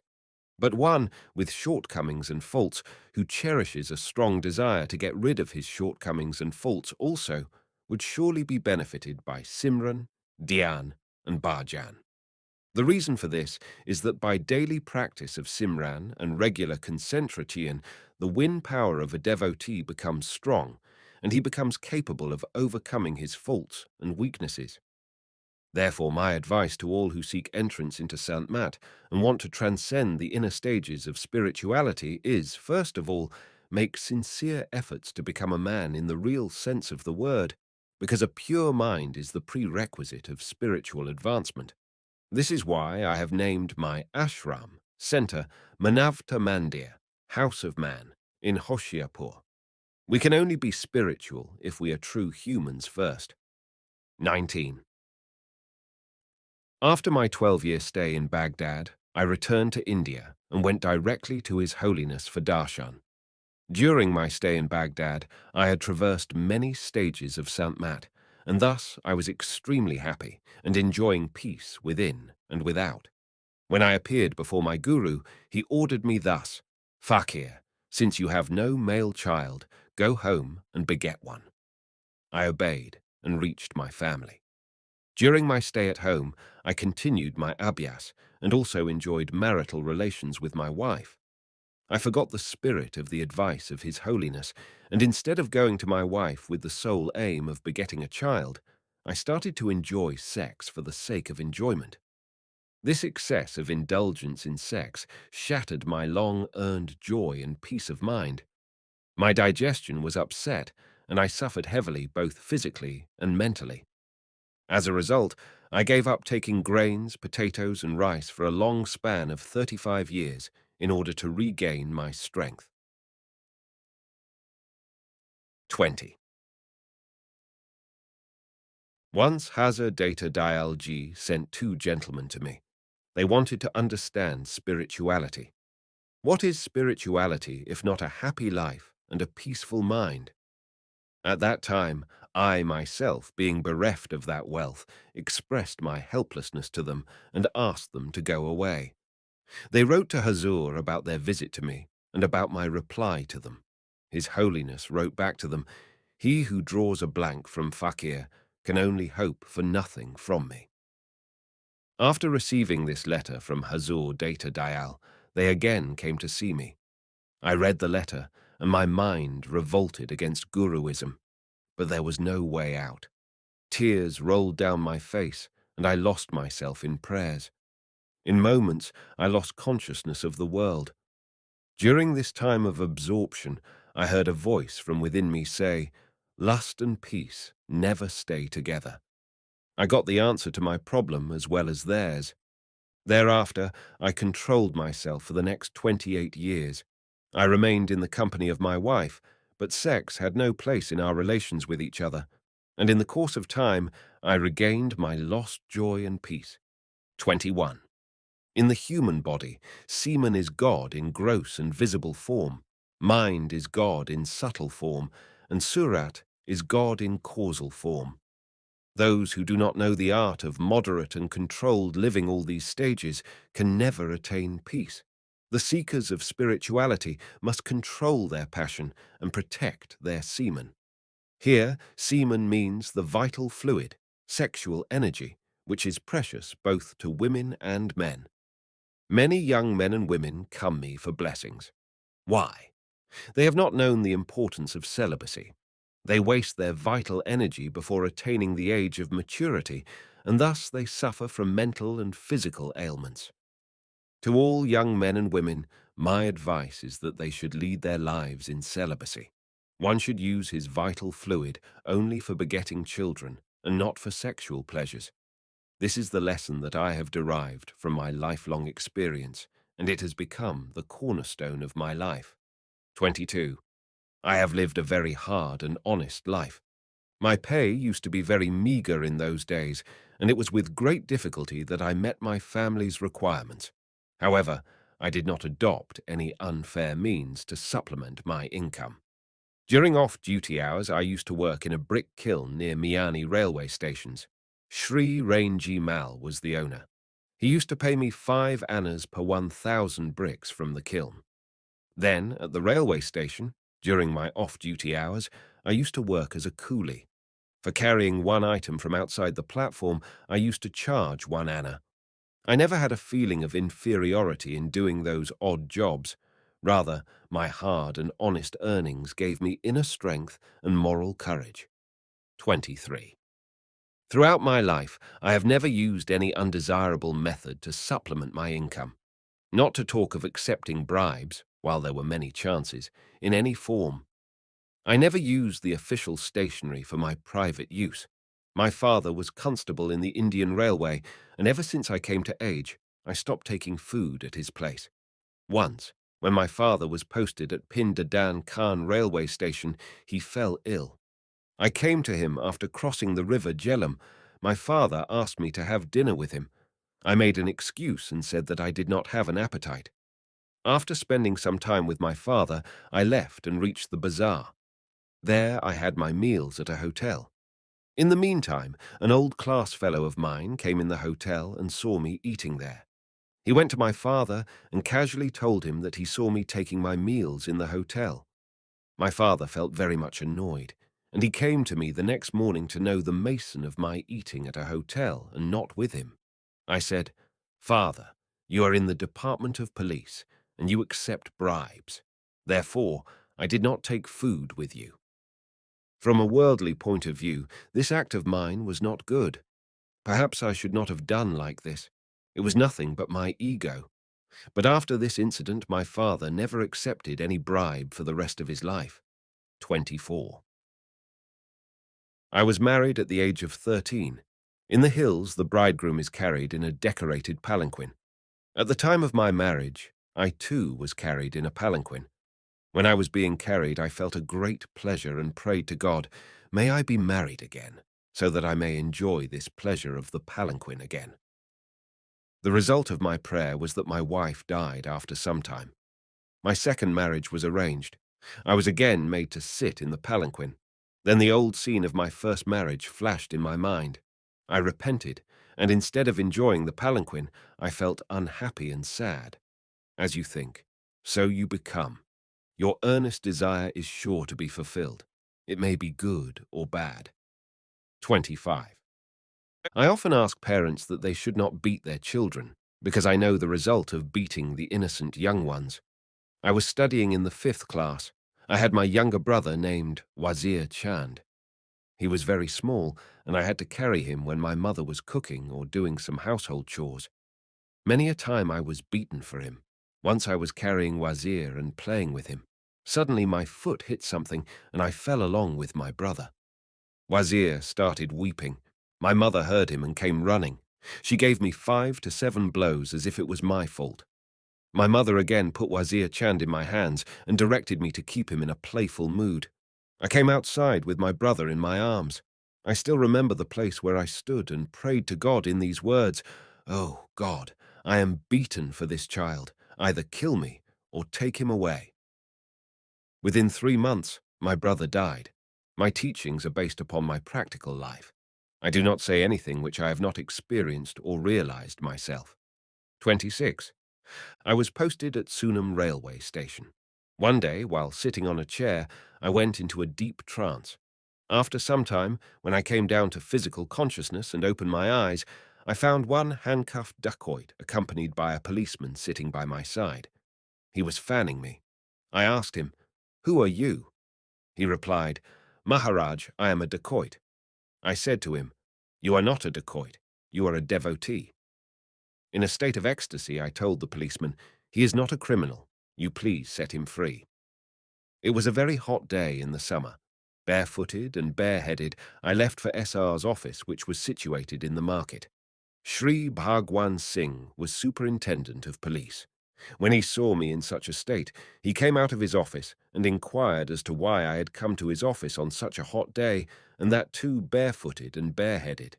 I told him about the criminal and stressed that he was not a dacoit, and so wanted that he should be set free. The superintendent advised that this gentleman should become an approver and should tell everything. Then he could to be set free. The advice of the SP was accepted. The gentleman was released. He promised to live a noble and honest life. I invited him to my home and served him food. He did live a changed and happy life. 27. In her old age, my wife developed heart problems and some trouble in her teeth. Sometimes blood used to come out of her teeth. So during moments of pain, she occasionally used to say very harsh words to me. But I never felt her words, because Hazur Data Dayal's samskaras had a great impact upon my mind. Due to my spiritual bent, for a long time I had been indifferent towards my wife. Once I came on annual leave and went to His Holiness for darshan. He directed, "Bring your wife alongside, otherwise I shall not meet you.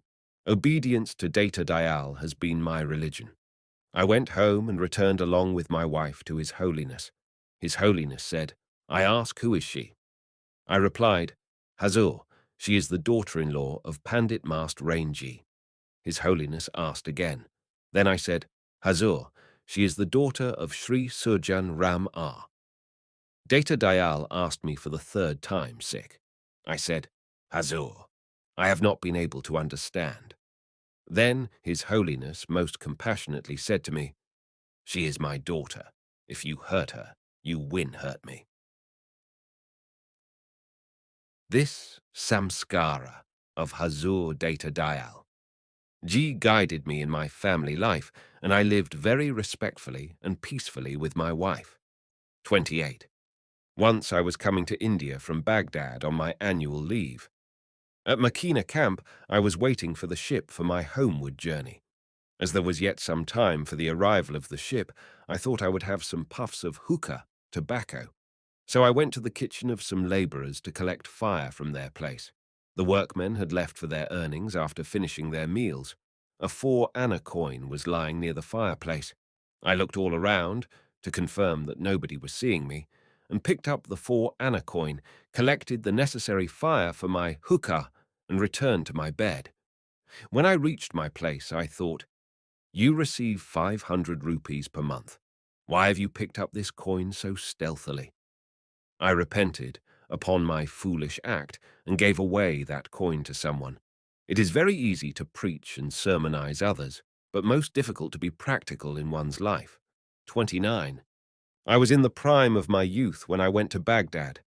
I stayed in Basra, Baghdad for 12 years, but I never went out to see the cities because the ladies of those towns had great beauty.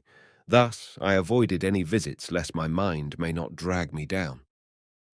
One day, I was sitting all alone in my quarter. The door of my room had a bamboo grill. From within my room, I saw that two beautiful women were heading toward my quarters. These women generally used to visit our camp for meeting their friends and have enjoyment with them. On seeing the ladies at a distance, I shut my door and sat inside silently. But after moments, I got up and peeped through the door to see the women. What a pity! Who can believe the workings of the mind, and who can dare to live free from it? This mind is not to be believed. It can bring you down to the lowest ebb in moments after taking you to the highest glory. 30. Once I was posted at Miani railway station. A train from Beira arrived in. A young, beautiful and well-dressed girl also got down from this train. As I was on the gate, she handed over to me her ticket. But as I saw her, my mind went its way. In order to control my mind, I slapped my face in the very presence of the girl. However, the girl went away. I did not know who she was, but the girl knew my mother. She directly went to my mother and told her about this incident. When I came home, my mother inquired as to why I slapped my face when the girl handed over to me her ticket. I said to my mother, "Mother, now I am of age. Please do not ask me such a question." St. Kabir has written, "I presumed mind as dead. It became ghost after death. Becoming ghost, it follows me. 'Tis such an undutiful son." 31. When I married, I had a desire that my children should not have lust, anger, greed, attachment, and ego. I wrote to Hazur Data Dayal about my desire and prayed for his blessings. His Holiness replied, "Whatever you wish shall happen." I was blessed with a daughter. At that time, Hazur was away to North America. I visited his hut at Lahore and brought home all his worn-out clothes because I was very much emotionally attached to Data Dayal and his belongings. I handed over those clothes to my wife and asked her to wrap the newborn child in them. The same was done. The result is that my daughter is as I wished her. She remains happy in the worn-out clothes, whereas there is no dearth of new clothes for her. She would stitch the old ones and continue to wear them. Her mother died, but she expressed no attachment with her. This is the result of my own samskaras and desires for my child. Your thoughts and samskaras are carried to the womb of your wife along with your semen. You are responsible for procreating obedient, noble, wise, loyal and healthy children as well as disobedient and irresponsible ones. 32. I tell you another instance of my life regarding procreation of better children. I had no male child. I cherished a thought to procreate an honest, obedient, intelligent and noble son. I did get a son, who due to such virtuous and noble thoughts for him has never given me a chance of complaint till this very day. He is most sincere, obedient, and intelligent. He holds one of the top posts in a big government concern and draws about 3,000 rupees per month. He has so much regard for me that he does not sit in my rickshaw. He does not allow my servants to work for him. These instances of my life are being written for you so that you may learn some lesson of living a good and happy life. 33. During my visits to Hazur Data Dayal, I used to trouble him too much because I considered myself as the greatest sinner. But His Holiness always tried to lift me up from my negative and weak thinking. He used to say, "Fakir, you shall be the greatest among fakirs." He always encouraged me, and the result is my present position. He wrote a lot for me, but hereunder I reproduce selections from his last writing to me. Who is happy in this world? Happy is only one fakir. What is this world? 'Tis a dream, and a dream too for a fakir. He dwells in ecstasy every moment, morning and evening. Fakir neither worships nor is worshipped. His is free from this show, happy appearance, joyful heart, ever pure in his soul. Who you see in this state, accept him as a true fakir. He is sage of both worlds and a seer of two worlds. Whatever I have realized, I lay down here for thee. Thou hadst spread thy bosom cloth that is being filled today. Merged am I in myself. Thee too should merge one day. Ye shall attain thy destination. 'Tis disclosed just today. That is why, above all others, I am proud of thee. Thou will illuminate the Nama. 'Tis the voice of my heart. 34. In 1933, one was posted at Sunam railway station. His Holiness Data Dayal visited my place. On the request of a large number of people, Satsang was arranged. In that general Satsang, Data Dayal said to me, "Fakir, the time shall change. The traditional way of preaching shall not be acceptable to the public. Therefore you must change the mode of preaching before leaving your physical body." In my obedience to the command of my Satguru, I am obliged to speak out my experience and my research to the world. 35. Now, at this age of 94 years, I live a life of peace and happiness. While knowing, I lead my life as if I know not. The entire creation is a game of one supreme power. Whatever we see, feel, or know is a mere play of that supreme power. Whatever happens, good or bad, or beyond these both, is within his order. By his will, man can achieve the state of nirvana, and under his will, man must continue to remain in the cycle of transmigration. To his will I bow, to him alone I surrender. This is the last stage of my lifelong research. His will is supreme. Whatever happens, happened for the good. This belief gives me peace. By virtue of this knowledge, I remain detached and do not identify myself with the trinity of body, mind, or soul. I always keep myself busy, work is a must in life, with selfless service to mankind in various ways.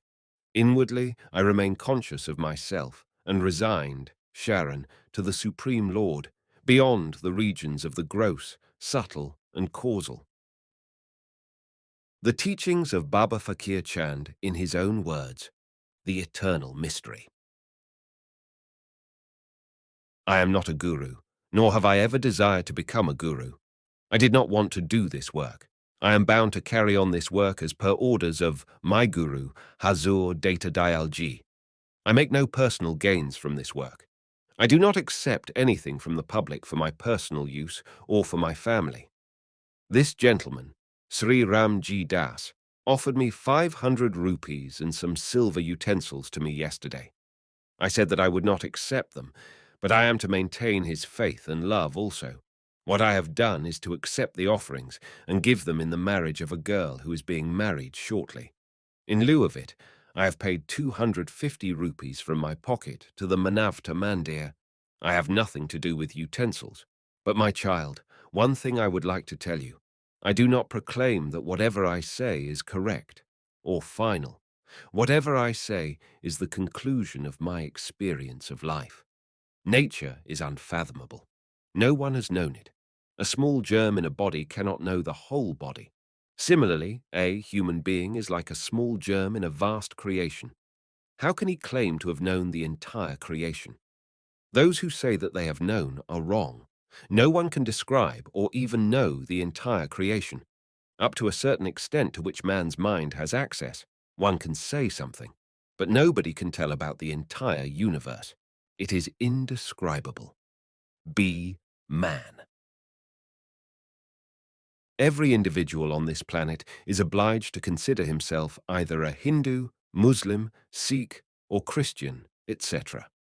The differences among individuals are based on religions.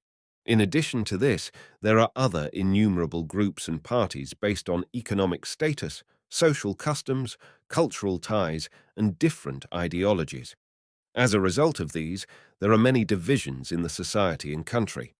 This attachment or affiliation to a particular sect party, or ideology makes an individual narrow-minded and prejudiced towards others, and thus keeps him away from the truth. At the time of birth, every child is free from any such religious ritual, social traditions, etc., and it is difficult to say with certainty which religion or sect that child shall belong to. He can be molded to any group from the people who nurse him. Before discussing the real religion of humanity, it is necessary to study some important facts about life first. What is man? Of what is he the product? Scientifically speaking, an individual is an outcome of sperm from the semen. Semen is the product of blood, and blood is nourished either by the mother's milk or foreign milk, which is nothing but the product of foodstuffs eaten by the mother or the cow. Thus man, considered purely from the physical point of view, is nothing but a changed form of the products of earth. Did that food in the form of blood, milk, and foodstuffs ever nourish him as a Hindu, Sikh, Muslim, or Christian? No, he is born simply as a child of man. This is not the work of any religion or sect. We are all born equal human beings, products of the motherland. Then, why these prejudices and jealousies among brothers and sisters of the same planet? All this proves that the basic and primary religion of man is Manavta, or Brahmanism. All other religions of today are the later product of man's thinking and his intellect, but none of them is greater than Brahmanism, be human. The Guru. 1. What would you gain from the company of the Guru? You will gain the secret, the truth. But unfortunately, every individual does not deserve it. Only rare personalities aspire for it. If you start teaching sexology to a child of 6 or 7 years, will he understand anything about it? No, he will not. If you teach the subject of atomic energy to a student of 8th class, he will not understand it. Similarly, this secret can also not be understood by every individual. There are stages and classes in each aspect of life. Therefore, I do not denounce anybody or any class. Every saint or guru is right in his own place, but only that guru is not doing the right thing who does not speak the truth for his selfish motives, fame, and name. Swamiji Maharaj writes, Guru revealed now the secret of the unknown. Surat ascended, leaving the state of doubt. Realized the secret of separation. Deviations ended of all vicissitude. Clouds of mercy started showers. The net of transmigration vanished. Broken the net of inaccessible, attained the pleasure with each breath. Attained today the fruit of self-restraint. Mind became the moth of the white. Lotus. Burnt the sense of modesty and shame. Cut the snare of rules and religion. I myself was in the dark. I too considered the physical body as the Guru's fon. In order to redeem me and to remove my ignorance, His Holiness gave this task of Gurudom. I still remember the day when Data Dayal visited Gidarwaha. There I had said to my Guru, now you shall abandon your body. His Holiness laughed and said, yes, Fakir, whatever you have say is correct. All my deeds have been exhausted, but yours are set there. Continue doing this work. You shall have the glimpse of Radha Swami Dayal in the form of your Satsangis, and you shall attain the sublime state. I refused to do this work of Guru Dom. My Guru again said, you have not reached you Esnation. This work shall redeem you. Now your Satsangi's kindness has redeemed me. Only due to you, Fakir is pointing to his disciples, have I been able to understand the secret. Now you yourself decide as to who is the servant of the Guru, he who serves Baba Faqir. Do you think he is the real servant? No, only he is the real servant of the Guru who has the faith that his Guru is always within him. This knowledge shall help you at the time of death, and not Baba Faqir. It is my word that shall lead you out of ignorance and illusion, and not me who remains at Hoshiarpur. 2. It is said that Guru imparts knowledge, and the Guru is Shabd. Therefore, unless the Surat of an individual ascends up with meditation to the state of Shabd, he cannot attain the true knowledge. Intellectually, you may know everything from my Satsang, but you practically shall remain ignorant. So never abandon your meditation practice at any cost. Sit for meditation for as much time as possible, both in the evening and the morning. Once I went to Lahore. I had an unflinching faith in His Holiness. I got up early in the morning and did not do meditation. I still remember that scene. His Holiness came and asked, "Fakir, have you not meditated today?" I replied, "No, Maharaj. When I am sitting at your feet, where is the necessity of meditation?"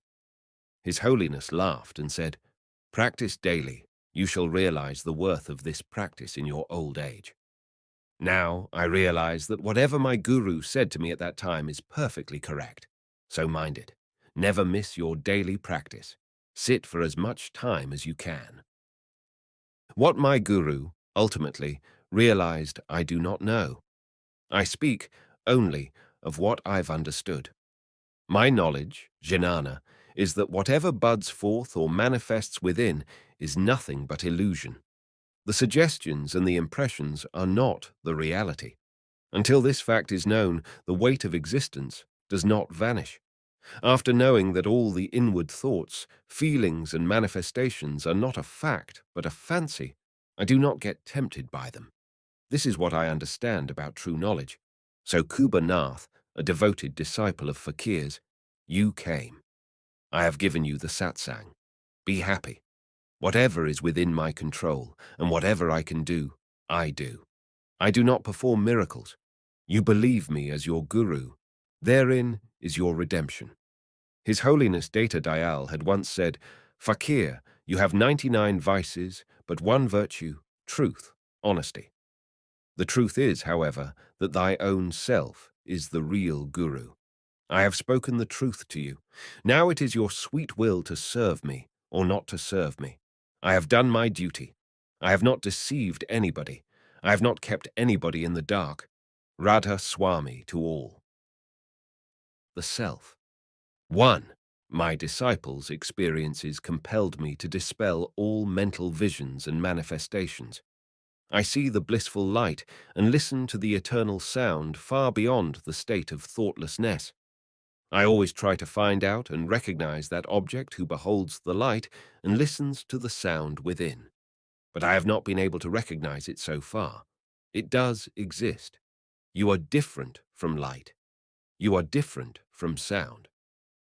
Now the question is, if I have attained the supreme, unseen, and unbound state within, then I must have some extraordinary powers so that I may be able to do some good to somebody, to the nation, or to myself at least. But I cannot do anything. This proves that I am a mere bubble of consciousness. Under his will, from his vibrations, this I was formed. I am neither God, nor saint, nor master, nor servant. I am a bubble that exists at his will and shall merge in him at his will, but I still fail to remain at this stage. My intellect still tries to know and identify I and know its master. This very search led me to Hazur Data Dayal Ji, and now I am obeying him. I have no desire for name, fame, and guruship. I wish to merge in him forever. 2. I do not initiate anybody. People regard me as their guru according to their faith. Sant Tara Chand Ji told me that I helped him in reaping his farm crops in the scorching heat. But I know that I did not go to help him. To those who come to me with an idea of transforming their lives, I say accept the Supreme Lord in any form.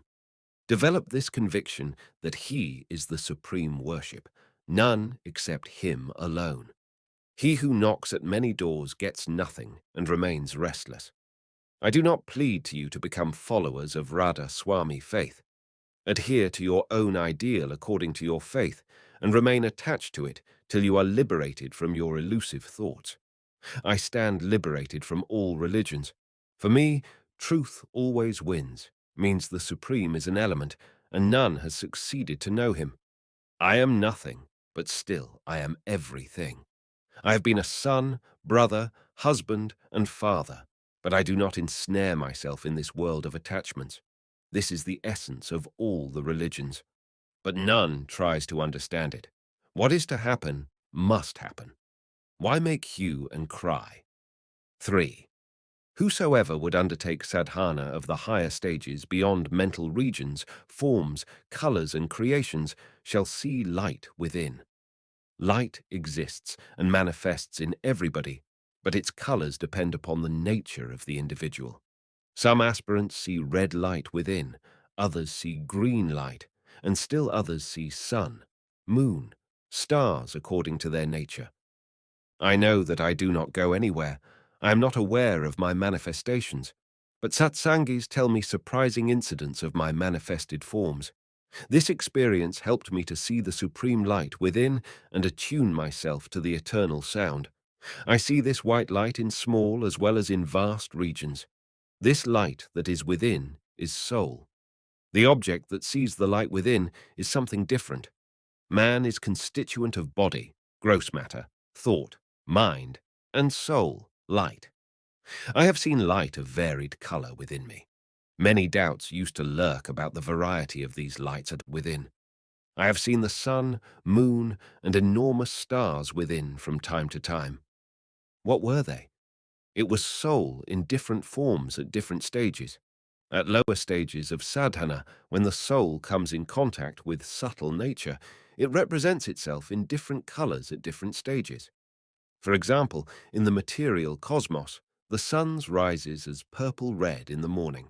At noontime it appears white, but in the evening it looks changed due to the effect of dust particles. The reality is that the sun is the same, its color is always the same, but it appears in three different colors at three different stages due to the effects of time and space. A man who aspires to see his soul must follow the maxim, truth always conquerors. He should detach his self from all worldly longings, cravings, and ego. After developing dispassion for worldly life, if he undertakes sadhana, he would easily be able to see the light, soul. The object that sees the light within is not to be named as soul. In Sant Mat, this object is named as Surat.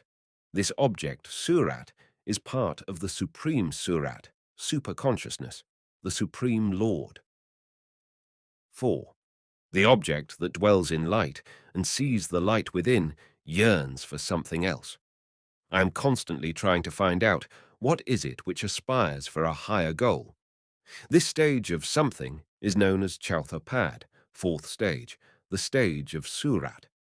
When Surat becomes alone during the course of regular sadhana, after total withdrawal from gross and subtle existence, there develops an inexplicable condition in your being. Hazur Data. Dayal Ji writes about that stage. Neither past, present, nor future.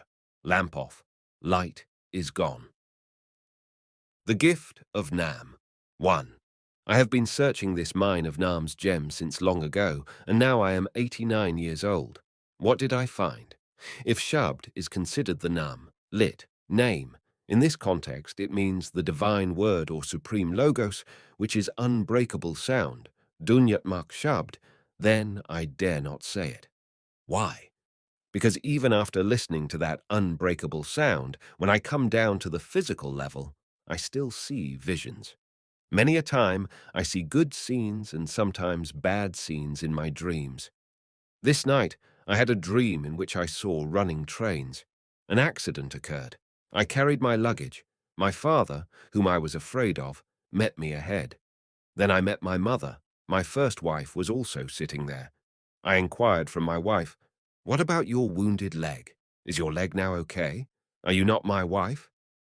Meanwhile, I awoke and attuned myself to the Shabd, inner sound current.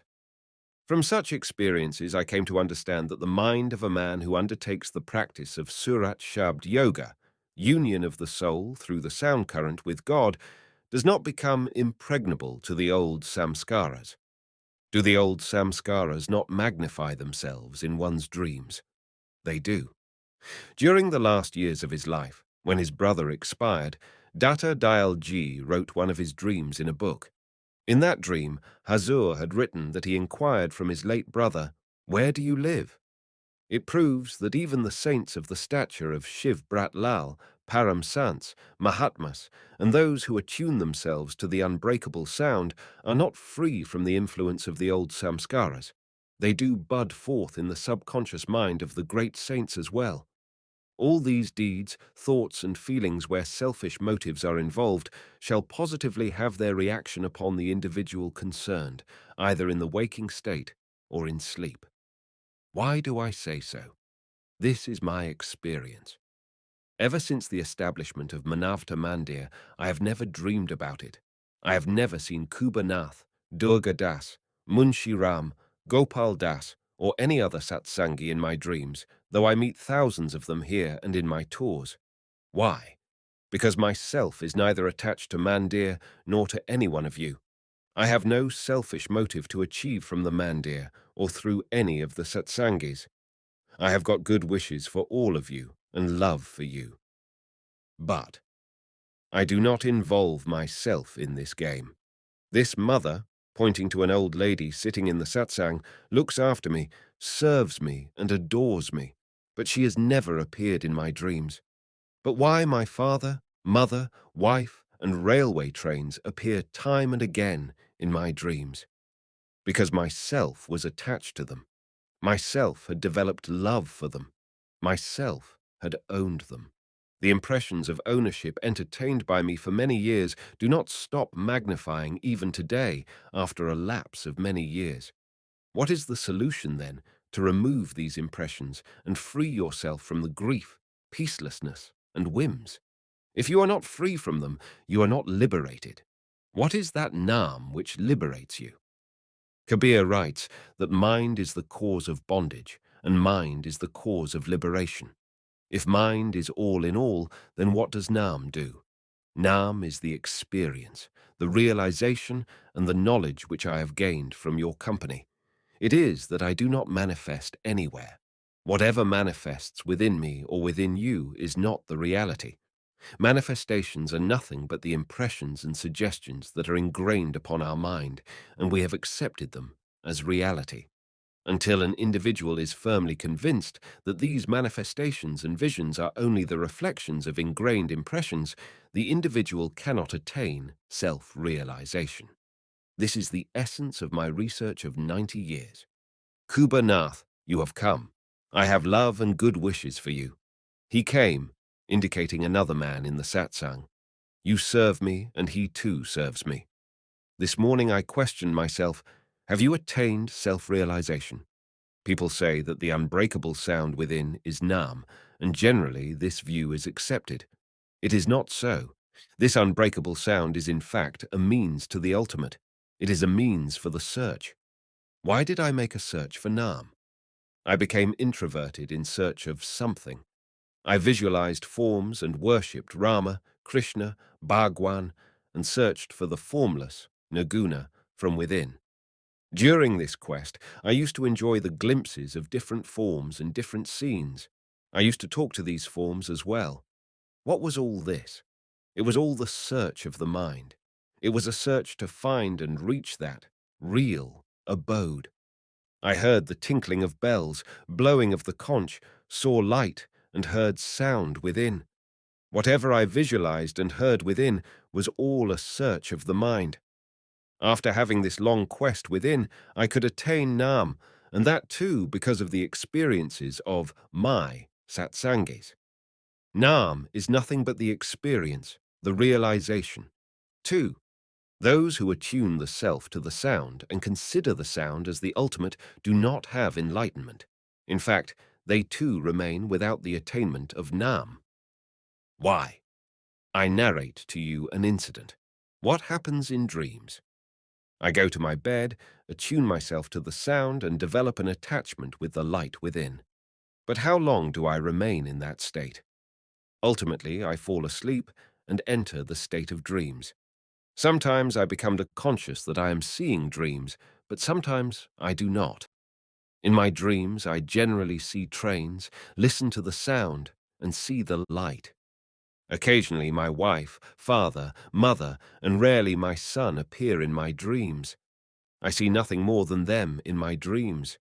So if after listening to the sound current, the experience is not gained about the reality of these visions, forms and light, etc., the individual remains without Nam. This is my experience. I may be wrong. It is due to this fact that I wish the modern saints and Mahatmas would speak about their practical life to their followers. I wish they would tell about how they face the realities of life in the 24-hour day. So what I have understood about Nam is that it is the true knowledge of the feelings, visions, and images that are seen within. This knowledge is that all the creations of the waking, dreaming, and deep sleep modes of consciousness are nothing but samskaras, impressions which are in truth unreal, that are produced by the mind. What to speak about others, even I am not aware of my own self, in dreams. Who knows what may happen to me at the time of death? I may enter the state of unconsciousness, enter the state of dreams, and see railway trains. How can I make a claim about my attainment of the ultimate? The truth is that I know nothing. After listening to this hymn of Hazar Datta Dayalji, an idea struck within my mind. You, Fakir, advise and preach to others. Have you yourself attained Nam? For me, Nam is knowledge. The real realization of Nam is that the inner stages of Sahans Dal Kanwal, Trikuti, Daswan Dwar, and Mahasuna are all Kal and Maya. They do not have an existence of their own, but are illusions. Whatever is seen within is one's own thought and one's own mind. It is your own mind that manifests in the form of Baba Faqir. Your own mind solves your problems, but you give credit to me. 3. Vyas Narayan, the astrologer, is sitting here. When he was in Ujjain, my fawn appeared to him and solved many of his worldly problems. He came here and narrated to me all his incidents. I never knew him before. Now the question arises, who manifested to him and solved his dilemmas? This is all the game of the mind and nothing else. So my entire struggle has ended with this conclusion. The creations of the mind are ephemeral. They are reflections of the impressions and suggestions that are imprinted upon our mind. When the illuminating soul ascends to a particular region, these impressions and suggestions get magnified and become visible within. Just as the film is magnified with the help of a particular lens and focuses light in a cinema house. In a movie hall, you see the running horses, fights, and dancing women on the screen. You enjoy the scene as if they are real. Many people feel happy when there is some good scene and weep when there is some tragic scene, whereas actually there is nothing on the screen except the magnified photos of a film. Similarly, the ignorant feel happy or aggrieved by the inner mental visions.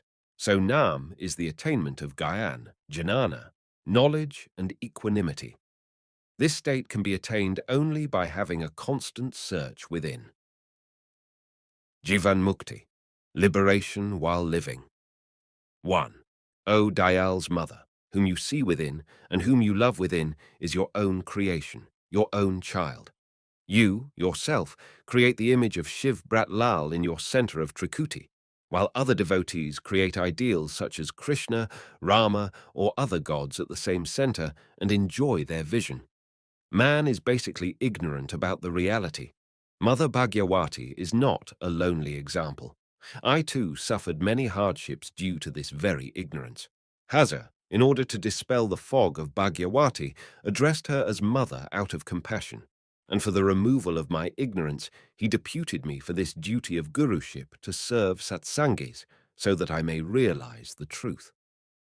When you create my image for the fulfillment of your worldly desires and get many works done from my form, I remain unaware about such happenings. I daily receive a heavy mail about such miraculous incidents from satsangis. Such cases have convinced me that the manifestation of the Guru's form within me was not from without. It was the creation of my own mind. I do not go anywhere, but my form does manifest at many places at the same time. It proves that it is one's own creation, one's own faith, belief, and devotion. An individual enjoys visions within according to his intentions and convictions. 2. The holy form that manifests within you is not that of external guru or ideal. It is your own self. But your intellect cannot understand this truth because you have developed the belief that the manifestation of data dial or of any god and goddess is the reality. You make this center of meditation and remain attached to its joys. The object that visualizes the guru or ideal within is beyond your intellectual understanding. There is light and sound within you. The object that sees the light and listens to the sound is yourself. Yourself is the base and source of light and sound. Your intellect cannot help you realize the truth because yourself is not born from your intellect, but your intellect is born from you. 3. When a man realizes that birth, death, happiness, or grief are all his sport, leela, he remains undisturbed. He remains at his will and enjoys bliss. This is the state of Jivan Mukti, liberation while living. I feel that the indirect method adopted by our saints is no more required in this changing world, so I have made use of the rod of truth. My mission is not to entrap people with hollow words. This is a hard fact. The plain truth does not help in establishing centers. It does not increase the number of followers. But how is anyone to understand it? Truth. Only after this realization, that he is a bubble of consciousness. A bubble of consciousness would not claim himself to be a yogi, sadhu, or jnani. Had I not realized this truth, I might have made claims of my greatness and got myself worshipped from you and exploited you. What was my form in the beginning? I say, I did not exist at all. My existence is an outcome of an evolutionary process. Before acquiring this physical body, my original form was unnamed, formless, unseen, unsaid, limitless, and profound. I have reached that stage from where I descended. Have I developed wings by becoming unnamed and unseen? Can I miraculously do any good for the suffering humanity? No. Let those who can make claims of their greatness do some good for the mankind. Who can say authentically that God is unnamed, enemy, or unseen, Allah? Man is in search of truth. When his attention, Surat, reaches or merges in its own self, he feels himself to be unnamed, enemy. He loses his self into a state of limitlessness, and there ends his struggle of research. Who can know what man is? So zero man, none has known anything about God. All these pronouncers of different religious philosophies have no right to say that they have become something.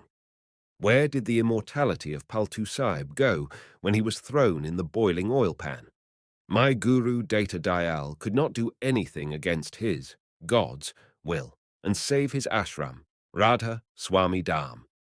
Swami Paramhansa Dev, whose prashad had a power for curing incurable diseases, himself died of cancer.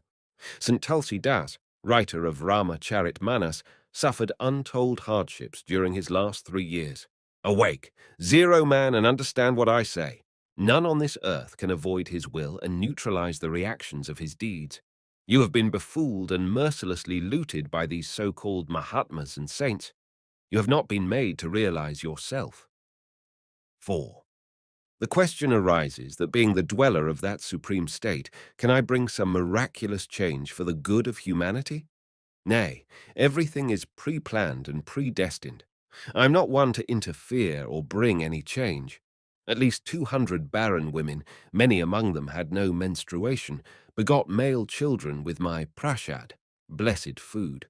But contrary to it, my own daughter has been married for the last 14 years, is still issueless, whom I intentionally have given prashad many a time. What does this prove? I am none to bless anybody. Had it been so, my daughter must have been blessed with a child. I can do nothing more than wishing good for all. My egoism has vanished. 5. I am nothing more than a bubble of consciousness. I have not been able to reach his abode so far.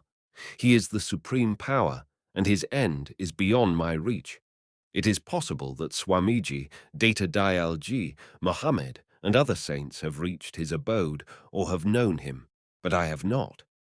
The feelings of the existence of self-power have ended, and even the thought of liberation and bondage has disappeared. Now mine is quite an old age.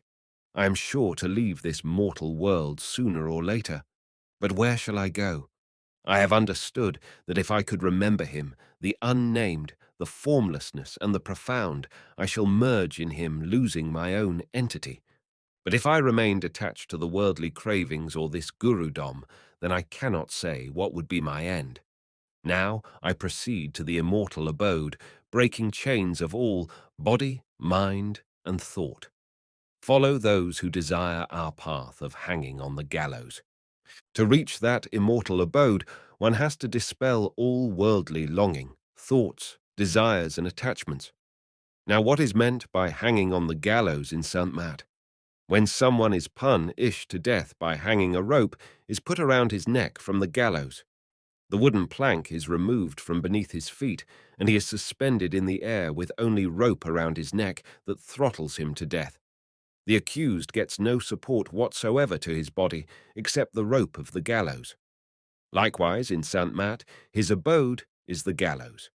Surat, or self, is to be hanged to it with Simran, Dhyan, and Bhajan, spiritual sadhana, interior meditation, and later to be suspended without any support of desire, longing, or even that of Simran, Dhyan, and Bhajan, except with the string of love. This is what I understand from the word gallows. O Fakir, these satsangis have taught you the method of hanging at the gallows.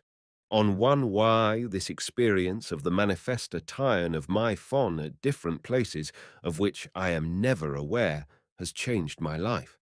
My experiences prove that yogi, meditator, guru, disciple, and even the aspirant of salvation are in bondage. Bondage means attachment of our surat, attention, with something, be it gross, subtle, or causal. Devotees of God are attached to their devotion and lost in it. They too are in bondage. The only difference is that some attachments are a source of joy, whereas others prove to be a source of worry. These people who create my fon with their mental forces to fulfill their worldly desires are not interested to know the truth. They do not hang themselves on the gallows because they depend on the support of my form, whereas to a man on the gallows there is no support. This is the highest stage. 6. Long ago I used to pester Hazur Datta Dayalji. One day, after feeling greatly disturbed, His Holiness asked me to accompany him to Agra so that he might offer me to the memorial samad of his guru, Rai Saligram, in Pipal Mandi. I agreed. We reached the railway station and purchased tickets for Agra. Again, Data Dayal said, I shall be free from you after offering you at the feet of Hazur Maharaj, Rai Saligram. Will you not bring me back? I humbly inquired from my guru. No, responded His Holiness. Then I said, I shall not go to Agra and will not leave you. We went to the hermitage after returning the tickets. In the ashram of my guru Datta Dayal, my preceptor said to me, Fakir, I went to the Durbar of Hazur Maharaj only 3 times in my life and understood the truth. I do not know why you are not understanding. I again humbly inquired, how did Hazur Maharaj make you understand? My guru replied, I had questioned Hazur Maharaj how this world was created. My guru asked me to look attentively at him. I obeyed.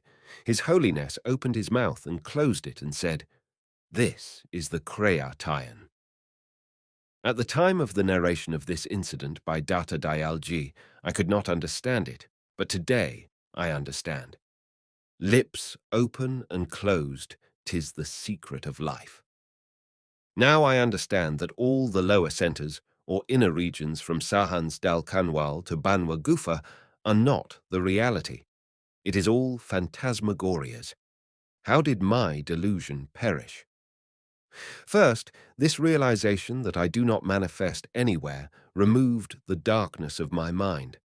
Second, when I ascend to the state of light and sound, I try to search out the object which sees the light and listens to the sound.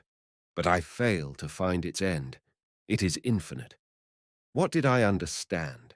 Have I attained some extraordinary powers by reaching that state? No, I cannot treat my own ailments. Neither I nor any other saint could and can do anything. I reached this conclusion that this is all his will. An interview with Baba Faqir Chand in the summer of 1978. Editor's note.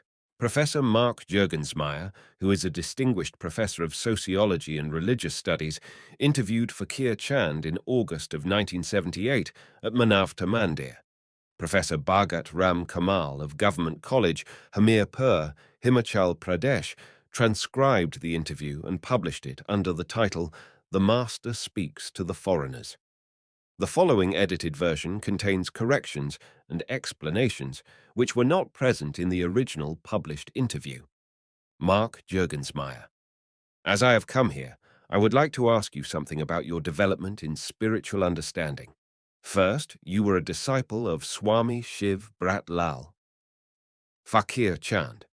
Yes, I am a disciple of Maharishi Shiv Brat Lal. You have seen his statue there installed in the hall. He is my spiritual father. His spiritual father was Rai Sahib Saligram, who was a postmaster general.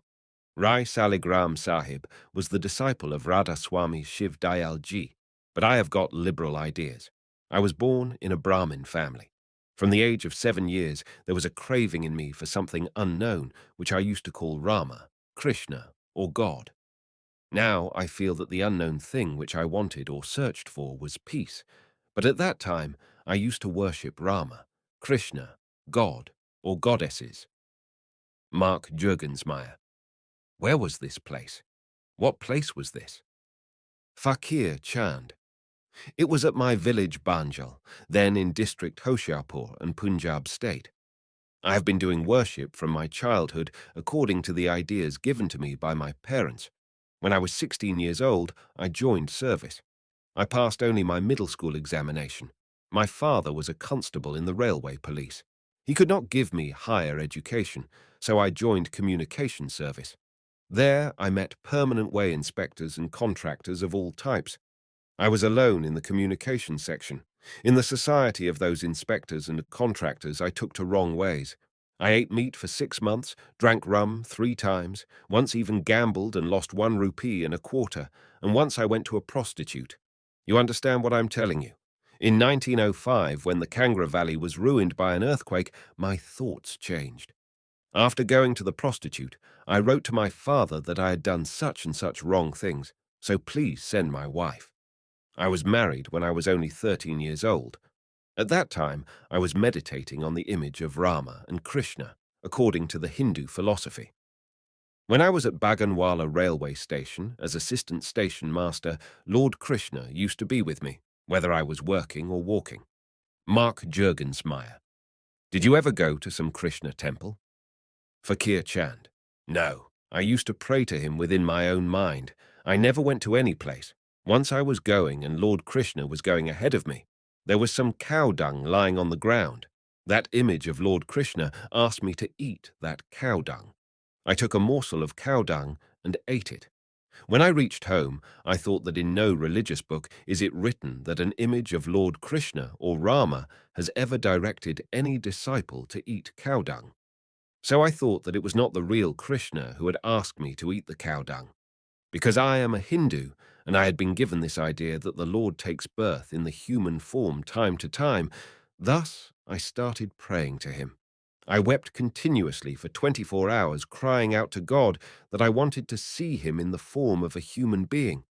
After 24 hours, a doctor was sent for, and after examining me, he said that I had gone mad.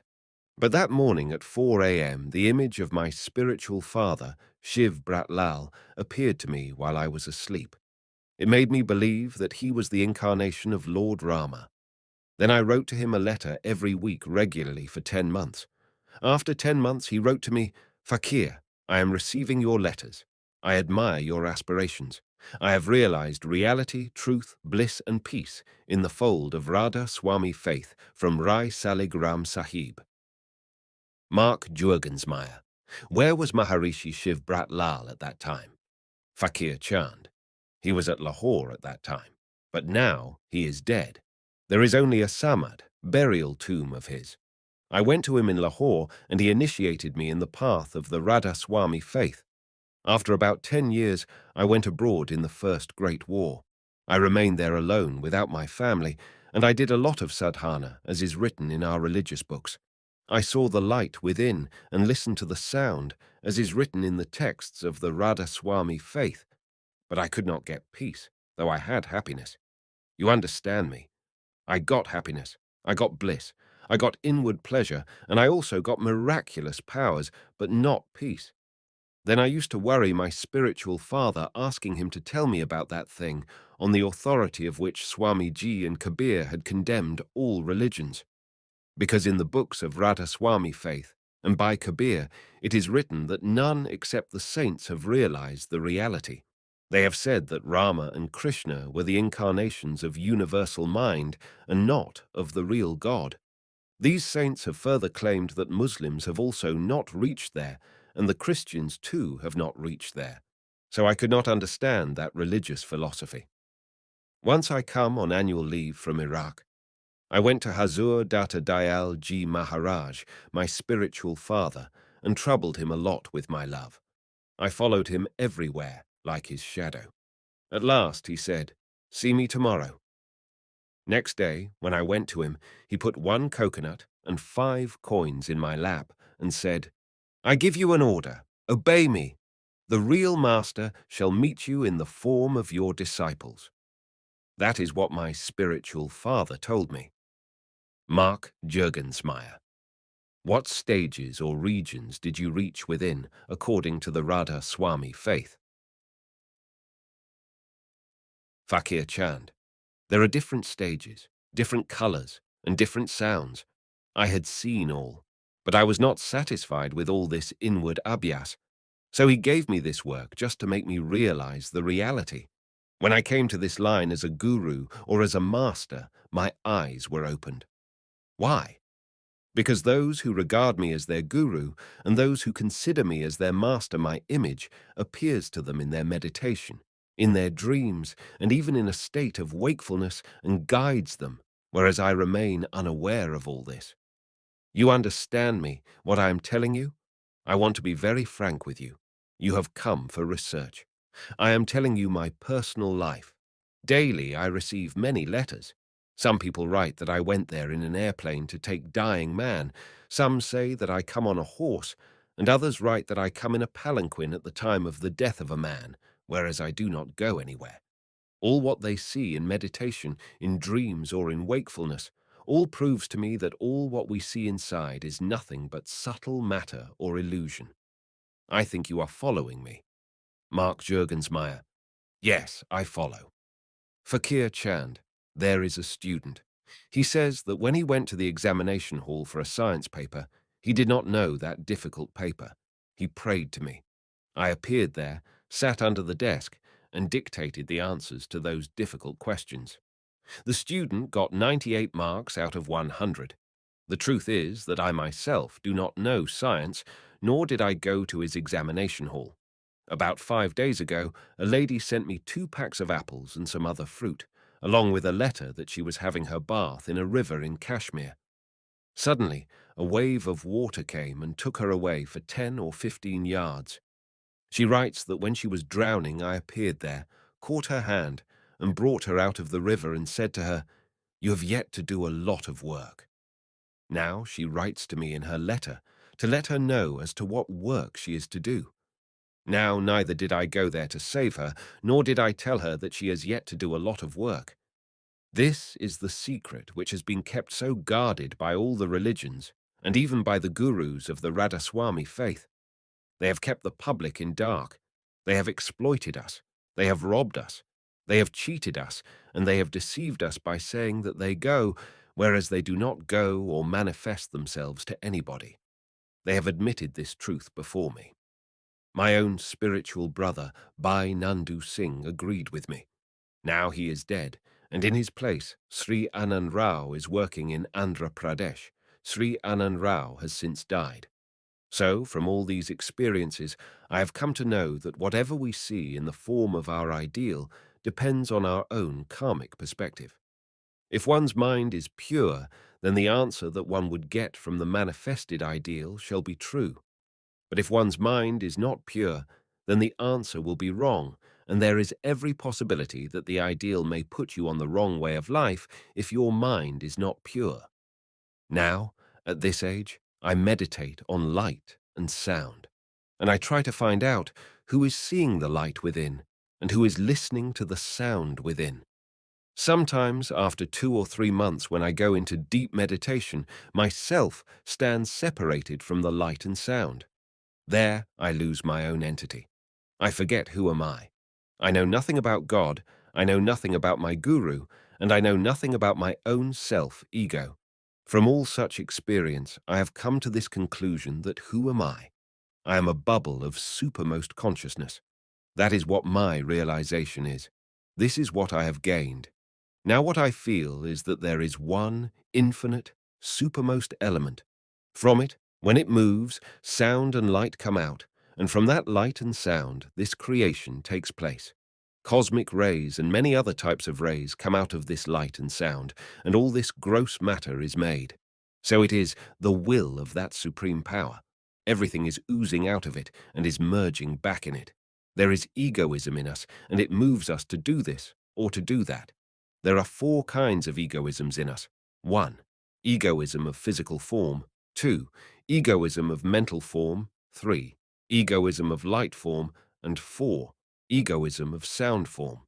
I ask myself, what have I attained? Silence in the beginning and silence in the end.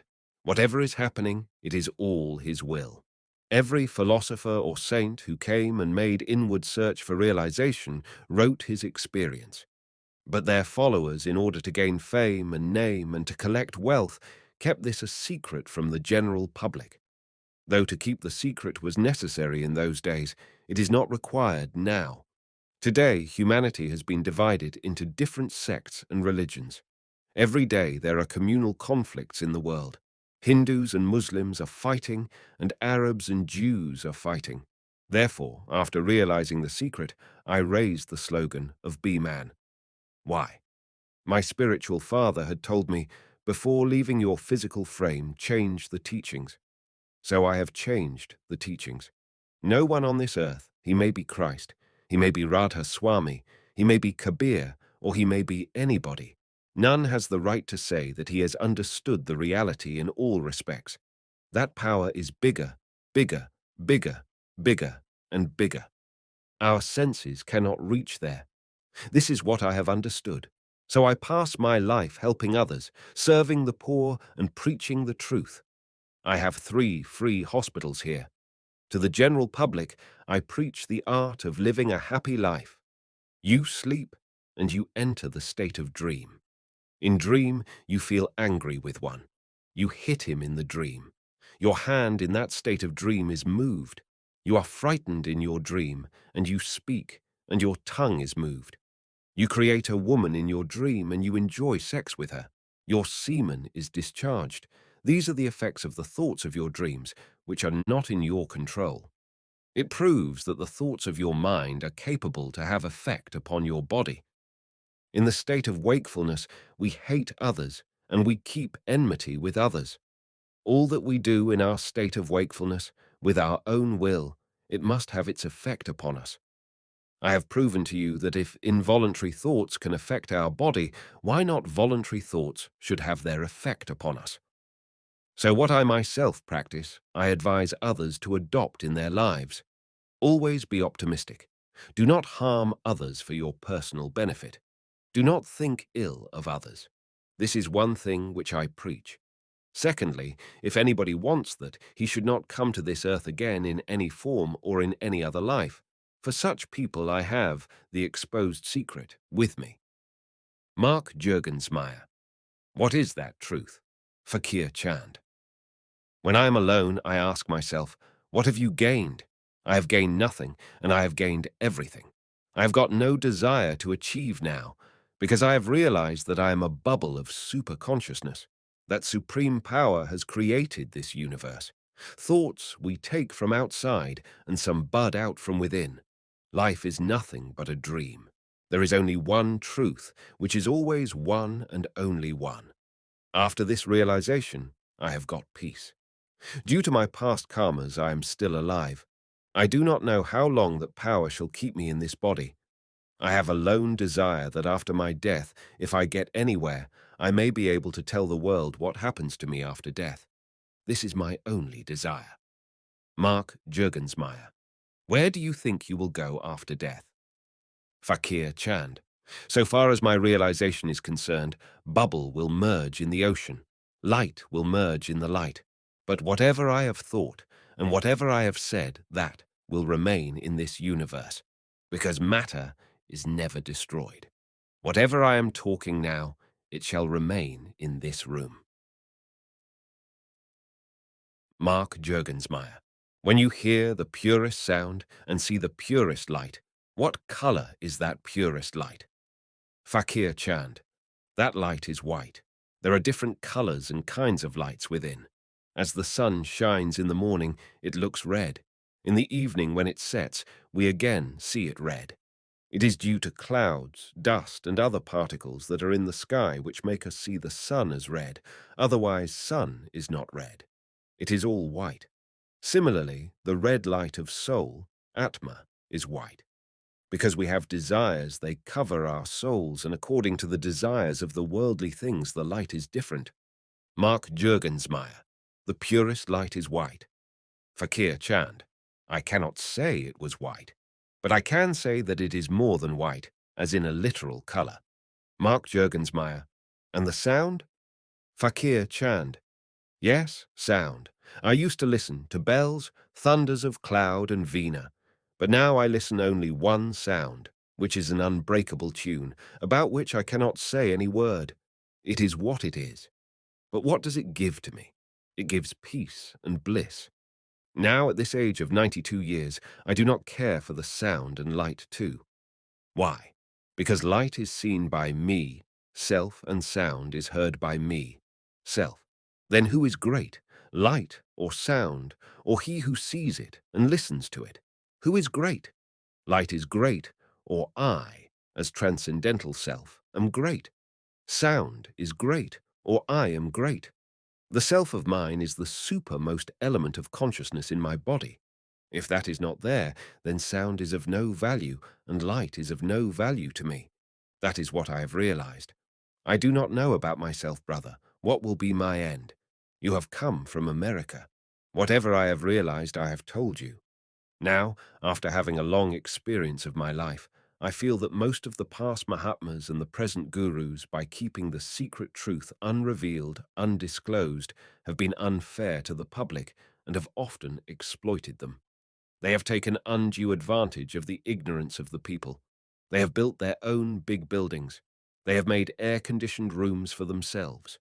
These gurus enjoy themselves, and the poor people, being ignorant, give their hard-earned money to these gurus at the cost of their comforts and those of their children. I do not deny I receive donations, but I personally do not use even a single penny out of these donations. My own son is well placed. He draws about rupees 2,500 per month. He is a big metallurgist, Russia returned. Mark Juergensmeyer.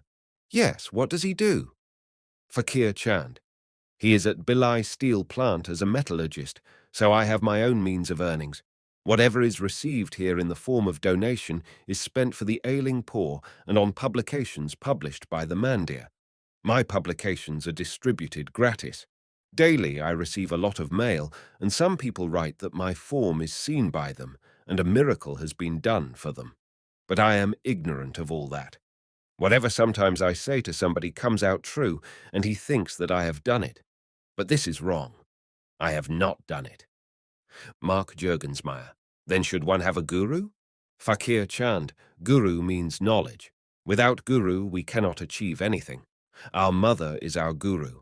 Our father is our guru. Our friend is our guru. And the world around us is our guru.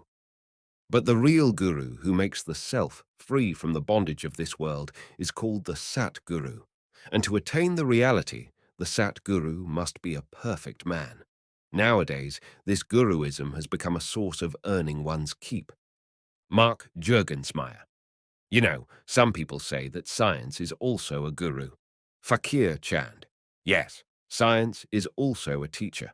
But excuse me, unless someone is there to explain to you about it, you will not understand anything about it. Therefore, external guru is most essential and important. Although the knowledge is in the student, he cannot attain that knowledge without a teacher or a professor who teaches him and makes him come to realize that knowledge which is within that student. But if the brain of the student is not capable and receptive, then teacher or professor may do anything, he would not be able to understand it. Yes. Anything else you want to ask? Mark Juergensmeyer. Well, after you, will there be any other teacher? Fakir Chand. I have no right to say anything about this subject, but I may tell you that where there is demand, there is supply. It is the law of nature. When the public will face the troubles, and when they will seek for peace, nature will create so many teachers. You know, there are different kinds of brains. If some accident occurs, some people rush to that place to rob the victims. Some go there to give them food. Some go there to give medical aid. Some other goes there to know the cause of the accident and to thrash the person responsible for the accident. And still, some other people go there to find out the ways and means so that such accidents may not occur again. The great brains come in this world as per the desires and the needs of mankind. All the great saints such as Mahavira and Buddha and others come according to the demand of the times. It is his will. I cannot say definitely, but this much I am certain that when there is too much heat, nature automatically brings storms and rains. If it is too cold, then nature automatically brings heat. It is a natural process about which he only knows. About me, there are so many miracles attributed to me that if I write about all, there would be a big book. But I say upon my honor that I do none of these miracles. It is either fate or the faith of the person concerned. In case of some trouble, my disciples remember me, my image appears to them and helps them, and they write to me, whereas I do not know anything myself. So from all this I've realized that every man is perfect. Be true to your own self. That is what my religion is. Do not think or dream of harming anybody for your personal benefit. This is the only religion that I have to propagate. Then have this belief that there is one supreme power. Believe him in any form you love or like. Jesus Christ, Rama, Krishna, Fakir Chand, or Baba Charan Singh, or anybody else. But have faith in one. Neither the saint helps you, nor Fakir Chand helps you. It is your own faith, your own desire that helps you. Well, my dear Mark, I do not know whether whatever I have realized is correct or incorrect. I do not claim that I am correct, but I have spent my life very purely. I have been true to my parents, and I have been true to my officers. I am a retired military man. What I have realized after a long search is that one must not think ill or do any harm to anybody for one's personal benefit. Second, one must have faith in only one form. It may be of any god, goddess, or a guru. Without form, one cannot reach the goal. For instance, you have passion. Unless you consider a lady as your wife, you cannot enjoy your passions. If you have to satisfy your greed, unless you believe anything as gold or currency, you cannot feel happy. Similarly about attachment. If you do not consider someone as your son or daughter, you cannot enjoy the feelings of attachment. So if you want to reach that ultimate goal, you must have faith in one form, thinking him perfect. Therefore the worship of Christ, Rama, Krishna, or Guru is most essential. In the beginning, it is very essential. People think me to be a saint or realized man. Their belief makes them solve their own problems, whereas I am not even in the know of such things. It proves that everything is within you and not outside. The Radhaswami faith, or the philosophy of saints, makes a man realize that everything is within you and not outside. I do not say that my search is final. Truth is not known to anybody. As you sow, so shall you reap. This is the law that governs this globe. Everything depends upon your own thinking. Mark Juergensmeyer. Are there some other disciples of Swami Shiv Bratlal? Fakir Chand. Yes, there are a few. Mark Juergensmeyer. Do they preach the same thing as you preach? Fakir Chand. You see, the plane at which I speak, everybody cannot speak. Why? Because I have got no attachment. I do not want respect, money, or fame. This institution is a registered trust recognized by the government. Whatever anybody gives, that is spent for the benefit of the public. Those gurus who have personal interest say things in different ways. My area is not too vast.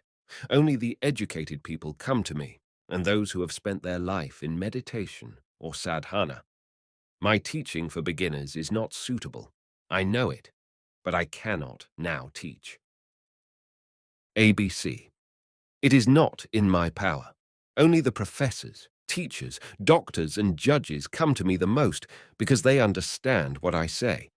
Every one of us is a bubble of consciousness, but there is egoism in it. Egoism of body, egoism of mind, egoism of soul, and egoism of Surat. When this egoism goes away, what remains? Silence in the beginning and silence in the end. Pass your life cheerfully. Mark Juergensmeyer. Do the women face any difficulty in realizing themselves? Fakir Chand. This I cannot say. Ladies must know themselves. Very frank talk it is. They know better about their difficulties, but I may tell you one thing. He who indulges much in sex cannot realize reality. This is my final research. This is what I told the Americans last time, and this is what I shall tell them again. Mark Juergensmeyer. That means there is no difficulty to women. Fakir Chand. No, soul of woman and of man is the same. When it comes in the material form, only then there is difference. Some soul comes in the form of a lady or wife, and the other in the form of a man or a husband. The modern science is proving many old beliefs to be futile. The angle of understanding is now different. The present educated people and the scientists are not going to believe blindly the religion as we have been believing in the past. I am not afraid of anything while I speak the truth. Last time when I went to America, I delivered a lecture to about 1,000 Americans in the research association called R and told them, "You say that Jesus Christ was the Son of God. It was not only Jesus Christ who was the Son of God, we all are the sons of God." I further said that, in the Bible, it states that the earth is flat, whereas the scientists have proved that the earth is round. The first scientist who proved this fact was hanged. When I was telling this, my friend Dr. I.C. Sharma, now Fakir Chand's successor, pressed my feet so that I might not speak the truth. But I said that was truth. Why should I not speak it? Even our Lord Krishna, who is believed to be the incarnation of God among Hindus, lost all his children and grandchildren before his very eyes, fighting against one another after drinking wine. What could Krishna do? Every man must reap the fruit of his own deeds. He may be a prophet, a saint, or anybody. Even these incarnations have not been free from sufferings for their own action. Even some very great men died a miserable death. I do not know about myself. How would I die? Though at this age of 92 years, I am better than many. My spiritual father had asked me to change the teachings. I do not know what should I change. He never told me to raise the voice of B-Man. He never told me to open this library. He simply said to me, change the teachings. So whatever I have realized, if someone cares for it, let him care. And if somebody does not care, let him not. If someone wants to read my books, let him read. I do not care. If somebody wants to give some donation here for the help of the poor, let him give. And if somebody does not give, let him not. I have my own means of livelihood. I have my own home to live in. Last time I was sick for some days, and then I remained here in this room. When I went home, I paid 45 rupees to the mandir as a rent of this room. I might be wrong, my friend. It is possible, but my conscience is clear. I am true to myself. In other ashrams, people take service from the disciples for gardening and other odd jobs. But I never get such work here from anyone. If somebody wants to do any service willingly, let him do it. But I do not want to ask anybody. Mark Juergensmeyer. There is a framed letter from Virginia. Do they proclaim you as their guru? Fakir Chand. Yes, they love me dearly. Mark Juergensmeyer. But you do not want to be a guru. Fakir Chand. I have never initiated people as others do. Whatever I say in my discourses is the only naam, or initiation. Those who believe me take my hints and act upon them. They are benefited. If anyone with sincere heart comes to me with any desire, I wish that his desire be fulfilled. Mark Juergensmeyer. What is the significance of the word Radha Swami? Fakir Chand. Radha is our real self. Swami is that place from where it has oozed out. Radha is real self, which is neither body nor mind, neither light nor sound. To take that self back to its origin, and the state of reunion of self with its origin is called Radha Swami. This is what I have understood. Mark Juergensmeyer. For meditation, is this word a mantra? Fakir Chand. First one must undertake such meditation as may take the meditator away from the physical senses. This practice is known as the repetition of Nam given by the master to his disciple. So by repeating that Nam, not with tongue but with mind, here amidst the eyebrows, you go above the physical senses, as you go above in the dream while sleeping. Then comes the mental region from where the thoughts ooze out. As the process of thinking starts, different kinds of pictures and scenes come before us. To surpass them, or to go beyond the mental region and its creations, you are to undertake the practice of dhyan of the master. We people have a tendency to fall asleep and dream by this practice, but by concentrating on the face of a guru, provided one thinks him as the real master and perfect, then the mental senses will also cease, or the meditator shall not have any feeling of mental existence as well. Beyond this is the light. The entity which lives in the light, sees the light, and enjoys the bliss of light is our soul, or Atma. Beyond that is sound, or Shabd. When one listens to that sound, one forgets all about the first three stages that comprises a trinity: body, mind, and light. That is the fourth stage according to the saints. But I have realized the fifth stage too. Reference to fifth stage is also made by St. Kabir in his writings, but that cannot be understood by everybody. The fifth stage is that condition where one loses one's entity as an individual. Self merges in the supreme as a drop mingles in the ocean. So far, I have not been able to merge myself in that fifth stage. I try my best, but I fail. Why? I do not know. Therefore, I say that it is not in man's hands to reach that stage. It is either his will or the destiny of a man. So, at this age of 92, I surrender myself to that Supreme One. The Secret of Religion and Spirituality as explained by Baba Faqir Chand. 1. I do not know whether my realizations are right or wrong. I do not make any claim that my realization is final. People say that my form manifests to them and helps them in solving their worldly as well as mental problems, but I do not go anywhere, nor do I know anything about such miraculous instances. At Satsang, a person came to me. He had suffered from a paralytic attack. Now he was able to walk, but still the paralytic attack had left its effect on his left side. However, he was not suffering from any serious trouble. He was an old man and a widower. His daughter, who accompanied him, told me that when her father suffered from the attack, she prayed to me. I appeared there and told her that her father would be all right. She said to her father, "Babaji has come and says that you would be all right."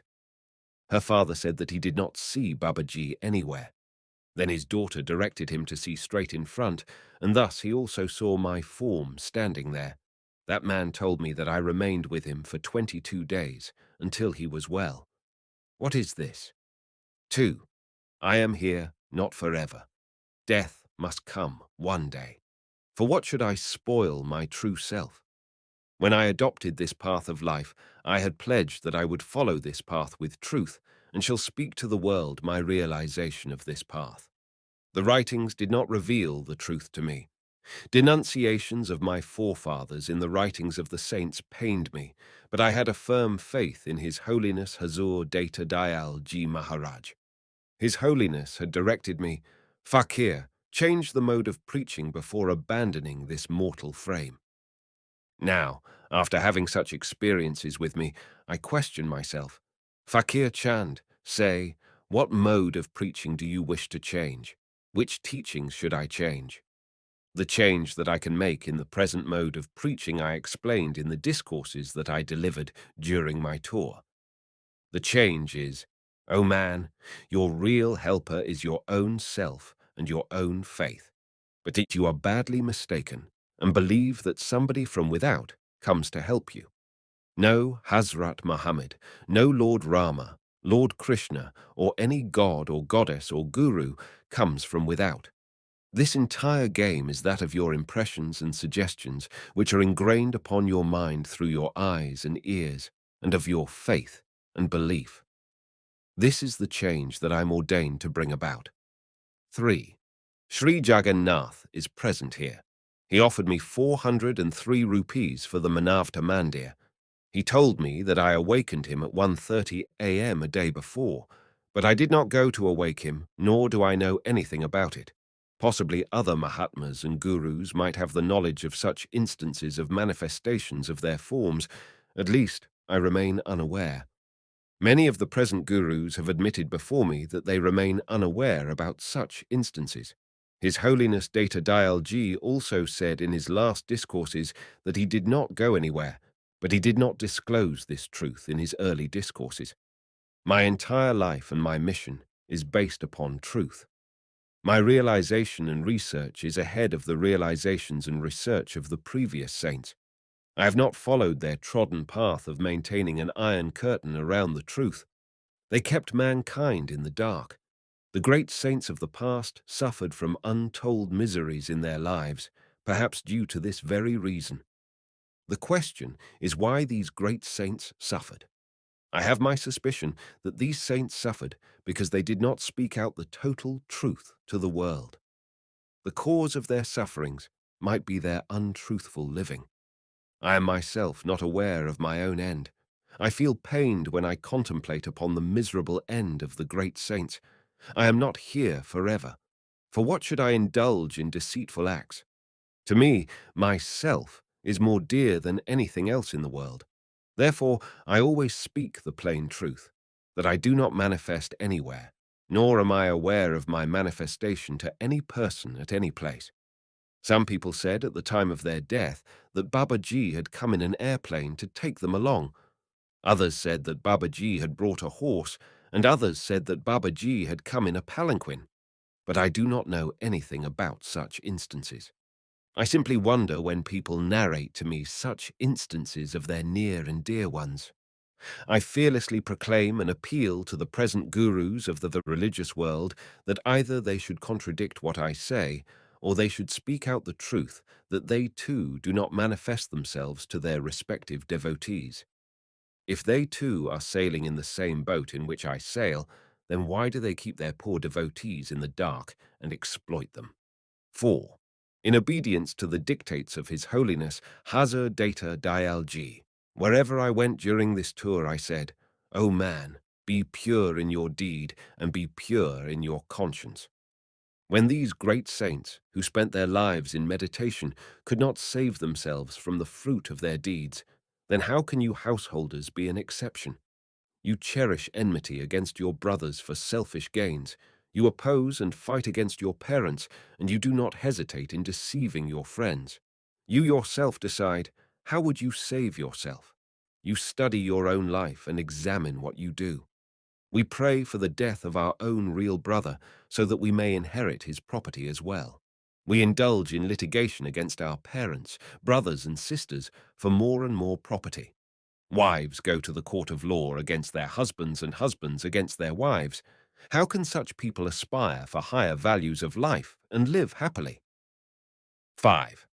Nowadays, this phenomena of manifestations is the main cause of religious exploitation of the ignorant devotees. This is the root of communal rivalries. Recently in Benares, it led to communal riots between Hindus and Muslims. Benares remained under curfew for a week. Why? Because both Hindus and Muslims are ignorant of the truth. In this age of machine, saints incarnate to reveal the truth. But unfortunately, whatever the great saints like Guru Nanak, Kabir and Radha Swami Dayal have said, their devotees do not adopt it in their lives. Their sayings and teachings are used as tools for gaining personal name, fame and wealth by the present gurus and preachers.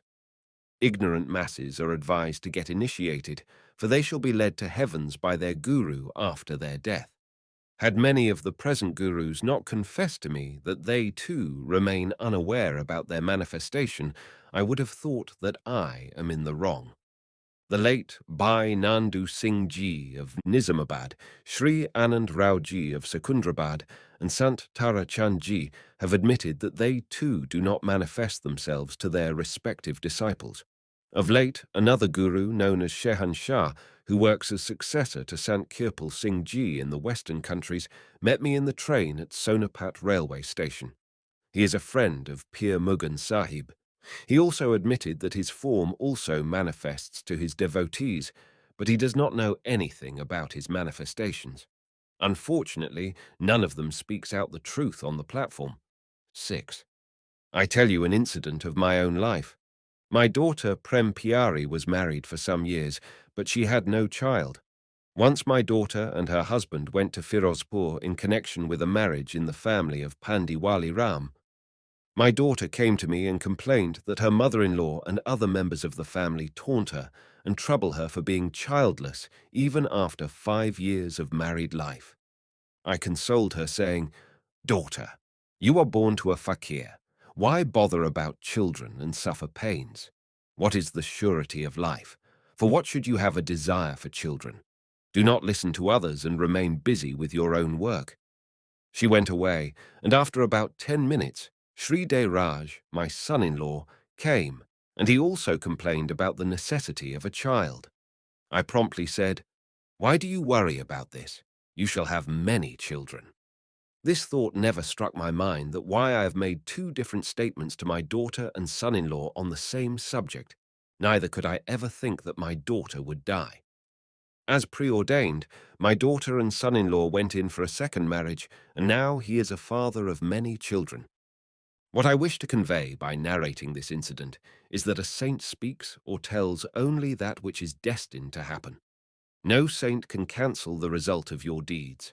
What is allotted cannot be blotted. The punishment for his or her deeds can be minimized by those who understand this and then act upon what a saint says. Simple initiation into a particular religious sect would not serve your purpose. It would not save you from the result of your bad deeds. This is the plain truth that I am explaining to you. If you like, you may come and listen to me. If you don't, you may not. You may give any donation to the mandir or not. You may read any book of mine or not. At least I do not want to spoil myself. 7. During this tour, I also visited the ashram of Santara Chand Ji at Dinod in Haryana state. About 10 years ago, he had come to me at Delhi. He had thought that if Baba were a saint, he would give me his left-out food. He came and sat among others. He had no distinct clothing, nor did I know him. In the meantime, a cup of tea came for me. I took about 2 or 3 sips, and then handed over the cup to Sri Tara Chand, saying, "Get to work. You shall be well known in the world." What was this? I did not say anything intentionally to Tara Chand. It was destined to happen. Now I went to his ashram, which is double of our Manavta Mandir. There are very big halls. There are provisions to serve food to at least 1,000 people in stainless steel utensils. Tara Chand thinks that this is all the fruit of my blessings. Now, I think that whatever was said by me to Sant Tara Chand, it was predestined for him. If my blessings can help in establishing bigger centers than my own, then why should not I give the same blessings to all who come to me? It is the law of thought radiation that works. When he came, his thought radiations touched my mind, and I involuntarily said what was due to happen. On the basis of such experiences, I say that no saint can give you anything. A saint speaks out only that which is to happen. This is what I have understood. I do not know anything about others. I may be wrong. I do not make any high claims. If a saint can give you anything at all, it is the true knowledge of going beyond the ocean of existence. He can tell you the art of living a happy and contented life. This is all that a saint can do. This is what I have realized after a long search. 8. Different people from different walks of life come to me for blessings. Sometimes I say something, and sometimes I do not say anything. Some time back, a man from Hyderabad sent a draft of 10,000 rupees to the mandir with a condition that he should recover from his illness. I did not accept that draft for the mandir, but deposited it in the name of the sender and wrote to him that life and death were not in my hands. My inner self did not accept that donation. Thus, I did not allow that draft to be credited to the mandir account. I did not receive any news from that man for about 1.5 months. Now I have received a letter from his wife that her husband is dead and that the money her husband had sent to the mandir may be returned to her. I returned that amount to her. Now the question is, why did I not write to that man that he shall recover from his illness? To others who come for such blessings, I do say so. Why, to that man, did I hesitate? What is to happen must happen. When I reached Dinod, ashram of Santara Chandji, a young man came there and said to me, "What is your name? From where have you come and why have you come here?" I thought him a man of the CID, but later I learned that he was a journalist. I told him that I was a fakir. I had come from Hoshiarpur to bow my head at the hallowed feet of my Satguru Dev Sant Tara Chandji. He further inquired, "Is Tara Chandji your guru? How is he your guru?" I told him that just as Swami Virjanand was the guru of Swami Dayanand, but the sublime truth was revealed to Dayanandji by the statue of Lord Shiva. Similarly, I attained the sublime knowledge from Sant Tara Chandji and my other such disciples. Thus, I have come here to pay my respects to Tara Chandji, a true form of my Satguru. 9. If thou hast sustained life, impart Satguru's true name. By imparting the true name, thou shalt attain peace. See what golden words are written, that if you have come in human body, then impart the true name of Satguru. By doing so, what shall you gain? Peace. I have attained peace. Why did I go to Santara Chandji? Why do I respect Dayal Dasji? Why do I have regards for Kamalpur Wali Mata, old lady disciple of Kamalpur? Why did I bow my head to Sri Krishak Ji? Because from them I have attained peace. How did I gain this peace from them? When they told me that my form manifested to them and directed them to the highest stages of spirituality within, but without any knowledge of mine. Then I was obliged to realize that whatever forms or scenes I used to visualize within were nothing but mere projections of my mental impressions and feelings. All those inner scenes, colors, and forms that I used to visualize and enjoy proved a mere fancy and illusion. Thus, I attained peace. I attained the true knowledge of dwelling in my own self. 10. At Dinod, people offered me about 1,000 rupees, which I handed over to Santara Chandji. I had no right to accept that amount from the poor people, though I accepted an amount of 1,600 rupees from Sri Tara Chand. Sant Tara Chand told me that I had helped him in reaping his crop of grams. Other people also narrate such instances, but I do not go anywhere. I did not initiate them, but they believe that I am their guru. Their belief in me has helped me to realize the truth. What truth? The truth is that all these manifestations of Guru, God, Goddess, Rama, or Krishna are not a reality, but an illusion. I am convinced of this truth. With this realization, I have attained peace. The root cause of disquietude is mind. Once its real form is recognized, you attain peace. I have recognized the real form of my mind. Sant Kabir writes, "Disciple bows to the Guru, 'tis known to all. Guru bows to the disciple, 'tis very rare." This is the secret of Sant Mat, belief of the saints, which was kept intact behind the iron curtain of Gurudom. I have removed this curtain. His Holiness Swami Ji Maharaj revealed this secret through symbols. Once one disciple said to Swami Ji, Rai Saligram Sahib is your great devotee and true disciple. His Holiness replied, Who knows whether Saligram is my guru or I am his? Similarly, Hazar Data Dayal Ji Maharaj used to say about me. Whenever I visited His Holiness at Lahore, he used to say in his discourses, This Fakir has come to enlighten me and to lead me beyond the phantasmagoria. This secret has caused a great harm to mankind. We householders have been befooled by the so-called gurus. Our hard earnings have been taken away by them, and even then they expect that we should remain in their very circle, ever bowing to their feet. Many people come and prostrate before me as well. Why? Because they are not aware of the truth. They are ignorant of the secret. I often say that I have come from the Anami Dham, the nameless abode, to tell that, O man, know thyself by thyself. There is no difference between you and a guru, but you are ignorant, and you are very much governed by your mind. You run after the gurus and sadhus for the fulfillment of your worldly desires. You make humble entreaties to the gurus. When these gurus themselves have disobedient and characterless children, and when they themselves do not have good relations with their wives, how do you think that they would do any good to you? Therefore, I again emphasize my point. O man, your good lies in your own deeds. A true guru simply reveals to you the secret or the truth. The truth is that this world is a field of the deeds. Whatever deeds you or I have done, we must face their results. No power on earth can protect us. This is the truth. 11. Sometimes I think that whatever I have understood so far may be wrong. But I do not repent because my conscience is very clear. I have never said or done anything for any selfish motive. I never throw dust in your eyes to get name or fame for this short life. This is also a fact, that I need money for Manavta Mandir, but I never wish to adopt fraudulent methods for the collection of money. If anybody wishes to help the Mandir happily, he may, but if one does not want, then one may not. I care not for the position of a preceptor. I have fear, and my life trembles at the thought of the harvest of bad deeds. For we all must reap the harvest of our deeds. If you live upon the hard earnings of others, you deceive others, and you indulge in acts of fraud for your selfish motives, then where would you go? Who would save you when great saints themselves could not remain safe?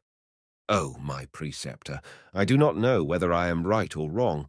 I challenge all the saints and gurus of the present to denounce me if I am wrong. I shall not mind.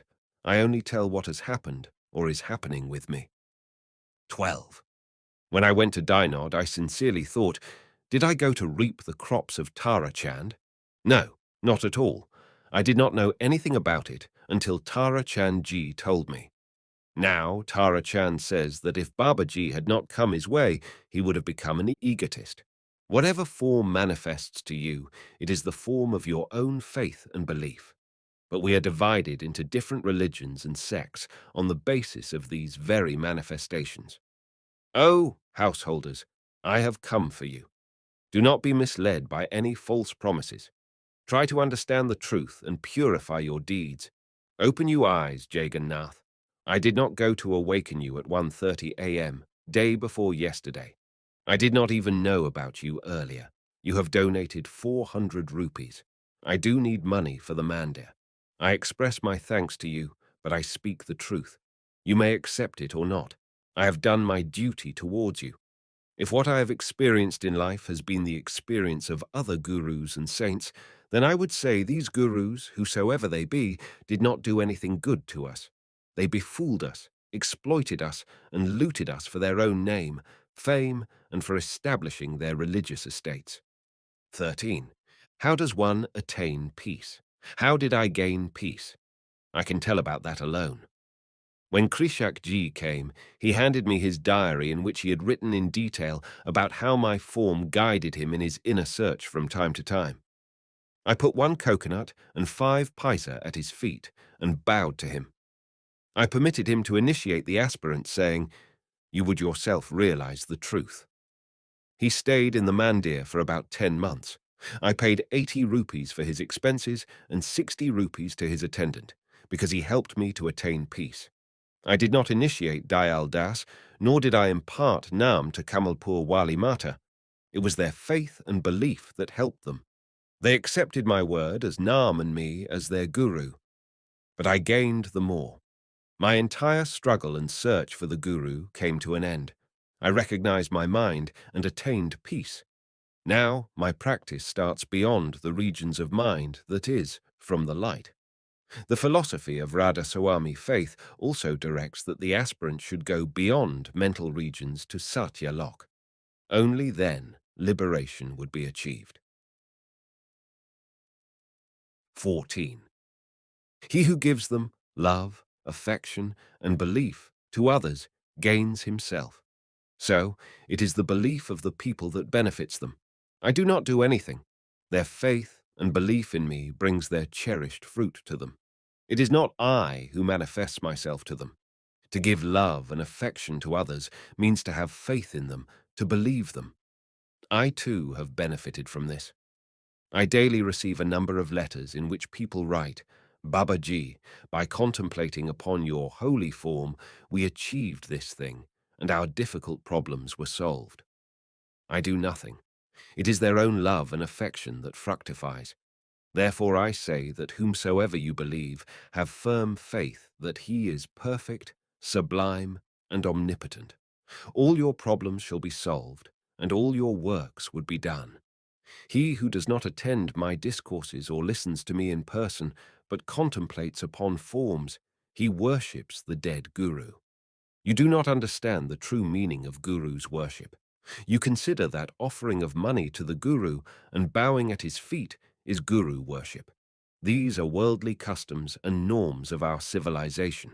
Those who simply contemplate upon the form of the guru, they worship their own mind, because inner visions are the creations of your own mind, and nothing comes from without.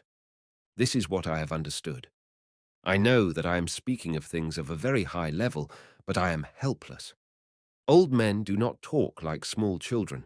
I'm obliged to speak about that condition alone in which I dwell. People come to me. I speak to them with a very clean heart and sincere conscience. It is possible that I may be wrong. I have known the miserable end of the gurus and the saints. I feel afraid. I do not know how I shall die, but if I also meet a miserable end, and I remain conscious at the time of parting from this body, then I shall also proclaim like Alexander the Great, who said, "Keep my empty hands out of my coffin." I shall say that none should speak the truth in this world, none should be sincere, and none should live an honest life, but live as per one's desires. 15. I wonder when I study the lives of these saints and Mahatmas, and doubt whether these Mahatmas did any justice to their ignorant disciples. They did not disclose the total truth as they knew it, possibly due to the paucity of true seekers or due to their selfish motives of name, fame, and wealth. But if a disciple does not feel indebted to the guru who imparts him true knowledge, then that disciple is most ungrateful. I proclaim that I do nothing. Not just I. No one can do anything. Had anybody been able to do anything, then these saints must have, first of all, set their own children and wives on the right path. Had Data Dayal Ji got any miraculous power, he would not have allowed the disintegration of his own Dham, center. I had predicted in 1919 to Hazur Data Dayal Ji that his center would totter in ruins. Why did I say so? Because I had an insight. You come to me, and I feel my responsibility, and thus I speak the truth to you without any reservation. I do not do any favor to you. Whatever I do, it is in obedience to the commands of Hazur Data Dayal Ji and Hazur Sawan Singh Ji Maharaj. Hazur Baba Sawan Singh Ji had said to me, "Fakir, carry on your work without any fear. I shall stand by you." Thus, I speak the truth without any fear that everybody is bound to reap the fruit of his or her deeds. Do not live in this hope that you, a follower of Radha Swami, are initiated by a great guru, or that you are a devotee of Lord Krishna or Rama, and thus you shall go free. Nay, whatever deeds you do, fruit of those must be reaped by you. 16. You must have read or listened to the story of Mahabharata. Arjuna achieved an impossible victory with the blessings of Lord Krishna. His power was unsurpassed, and his arrows were irresistible. When the whole tribe of Lord Krishna died in civil war after Lord Krishna's death, Arjuna accompanied the remaining women and gopis to a safer place.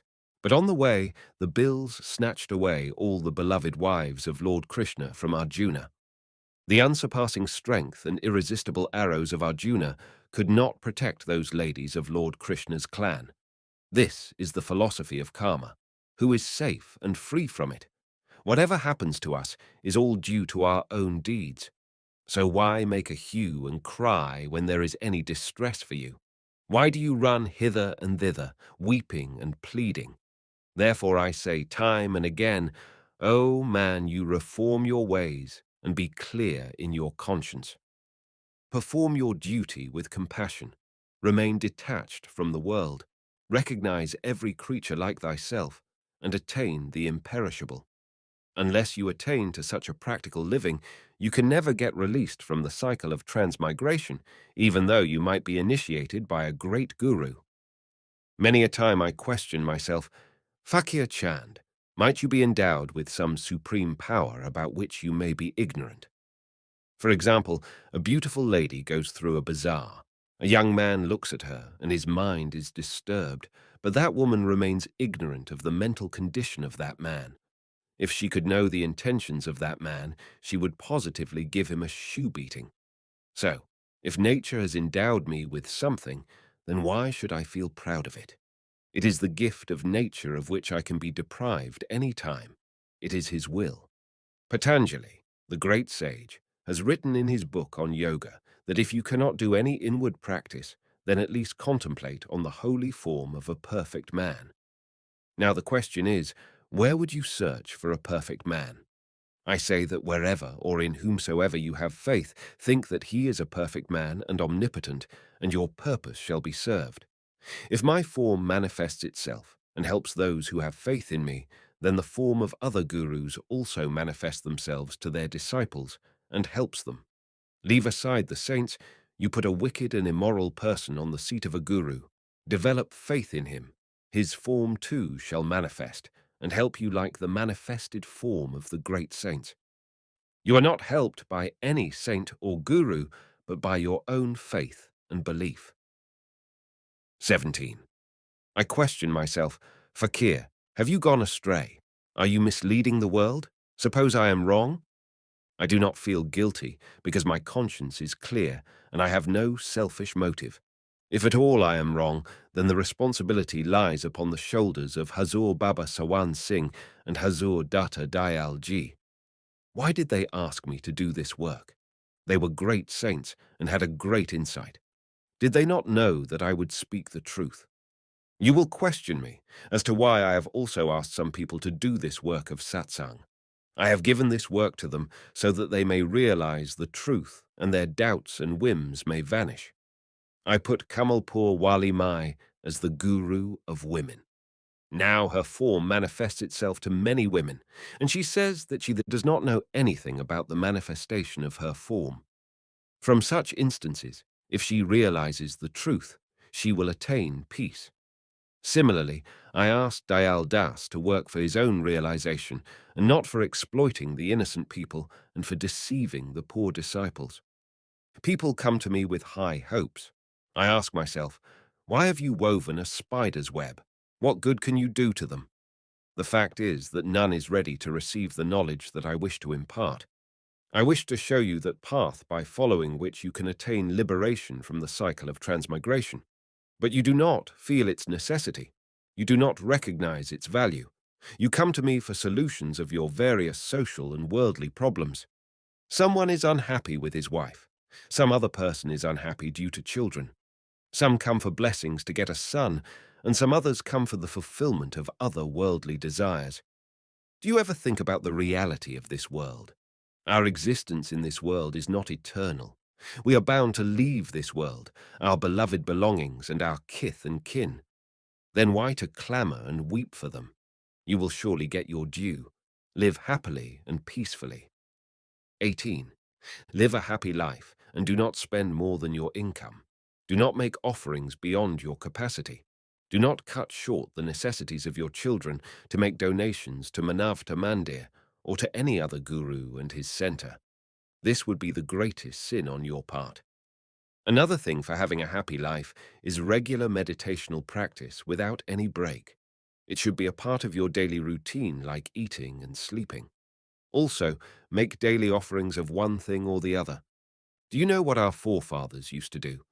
They used to keep separate morsels for cow, dog, and the crow before taking their meals.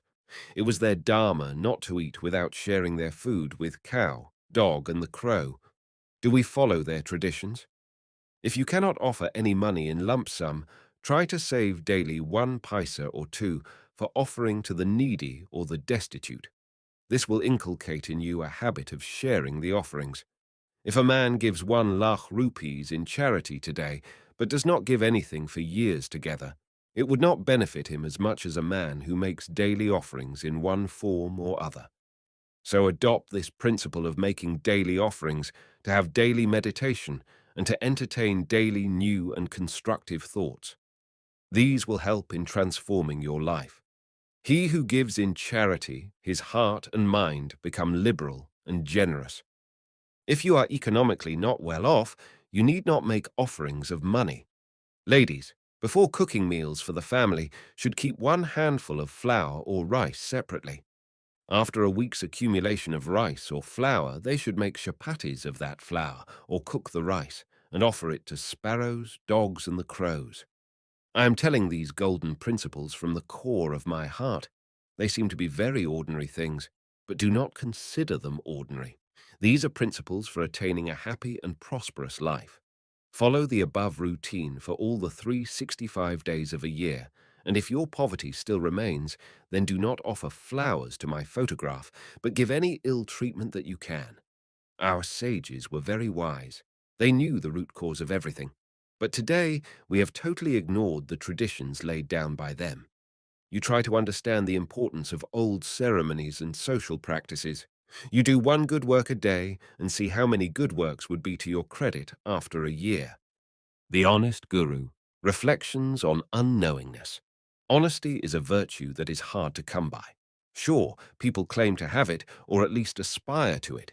Yet very few of us can be totally frank about our lives, our motivations, and our hidden desires. It is particularly difficult for those who are in positions of authority. Why? Because it is precisely when we have some social status, some social leverage, and some social mobility that we run the risk of hurting another's feelings. Is a mother totally honest with her child? Does she not lie or deceive on occasion to avoid hurting the feelings of her tiny beloved?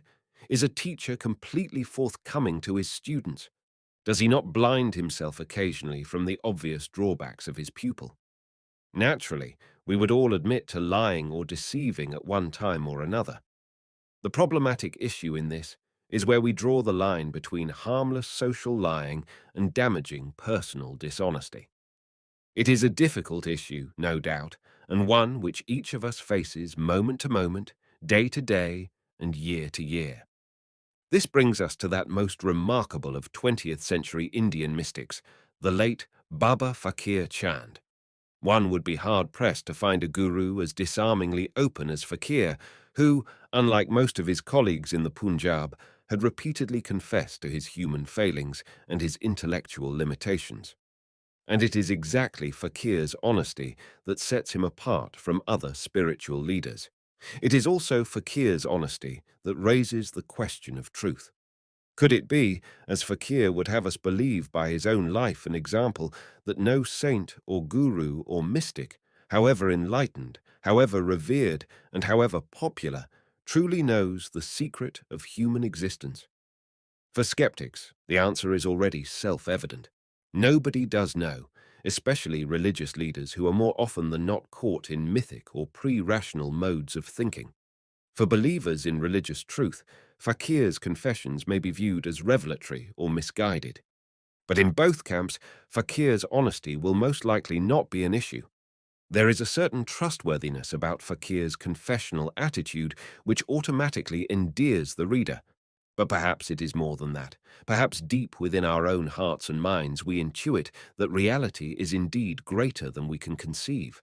That God, and I am using the term to denote absoluteness, is not something to be talked about, or theorized about, or even proven. God is that which begins and ends in the unknowable, and thus agnosticism is closer to our own bone than we might wish to admit. We really don't know, do we? Maybe what makes Fakir Chand's confession of ignorance so appealing and so believable is that he is stating a universal fact, a fact which is evident to every human being who has ever lived. We simply don't know the why of our own existence, much less the reason behind the universe. And this unknowingness may not be a cultural product at all, but rather an inherent, even biological response to the very wonder of the cosmos. In any case, what we have in the writings of Fakir Chand is a unique autobiographical confession about the inner workings of a well-regarded mystic. What we have, in sum, is an honest guru. Although for Westerners the term honest guru may seem to be an oxymoron, in Fakir Chand the phrase is perfectly apt and attests to his distinctive style. How many gurus are there who say that they don't know what happens after death, or that they may just be plain wrong in their observations, or that they have no power whatsoever to perform miracles, or that they suffer from the same weaknesses as other human beings? Certainly there may be some, but the number is exceptionally small. Moreover, out of this small circle, very few have spoken with the clarity and conviction of Baba Faqir Chand. To read Fakir is to read yourself, to end up where you started in the first place, not knowing. Not knowing may be undesirable, it may even be frightening, but it does have one immeasurable advantage to those who feel it, who contemplate it, and who don't resist it. It is a truthful and honest human response to the mystery of the universe. Fakir Chand, unlike most of humankind, dove daily into the very mystery of his being, and each time he emerged, he came out with the same message. I don't know. But instead of finding that discovery to be useless, he found it, along with Socrates, Lao Tzu, and others, to be the greatest wisdom of all. I have never seen two people fight over their unknowingness. However, I have seen wars fought and millions of humans exterminated over people claiming they knew, whether that knowledge be cloaked in the guise of communism, racism, or any host of isms. True knowledge is knowing that you don't know. True wisdom is knowing that nobody else does either. Fakir Chand can be regarded as an enlightened being in the sense that he came to grips with the unknowable, not by superimposing order or meaning upon that mystery, but rather by surrendering to its transformative implications.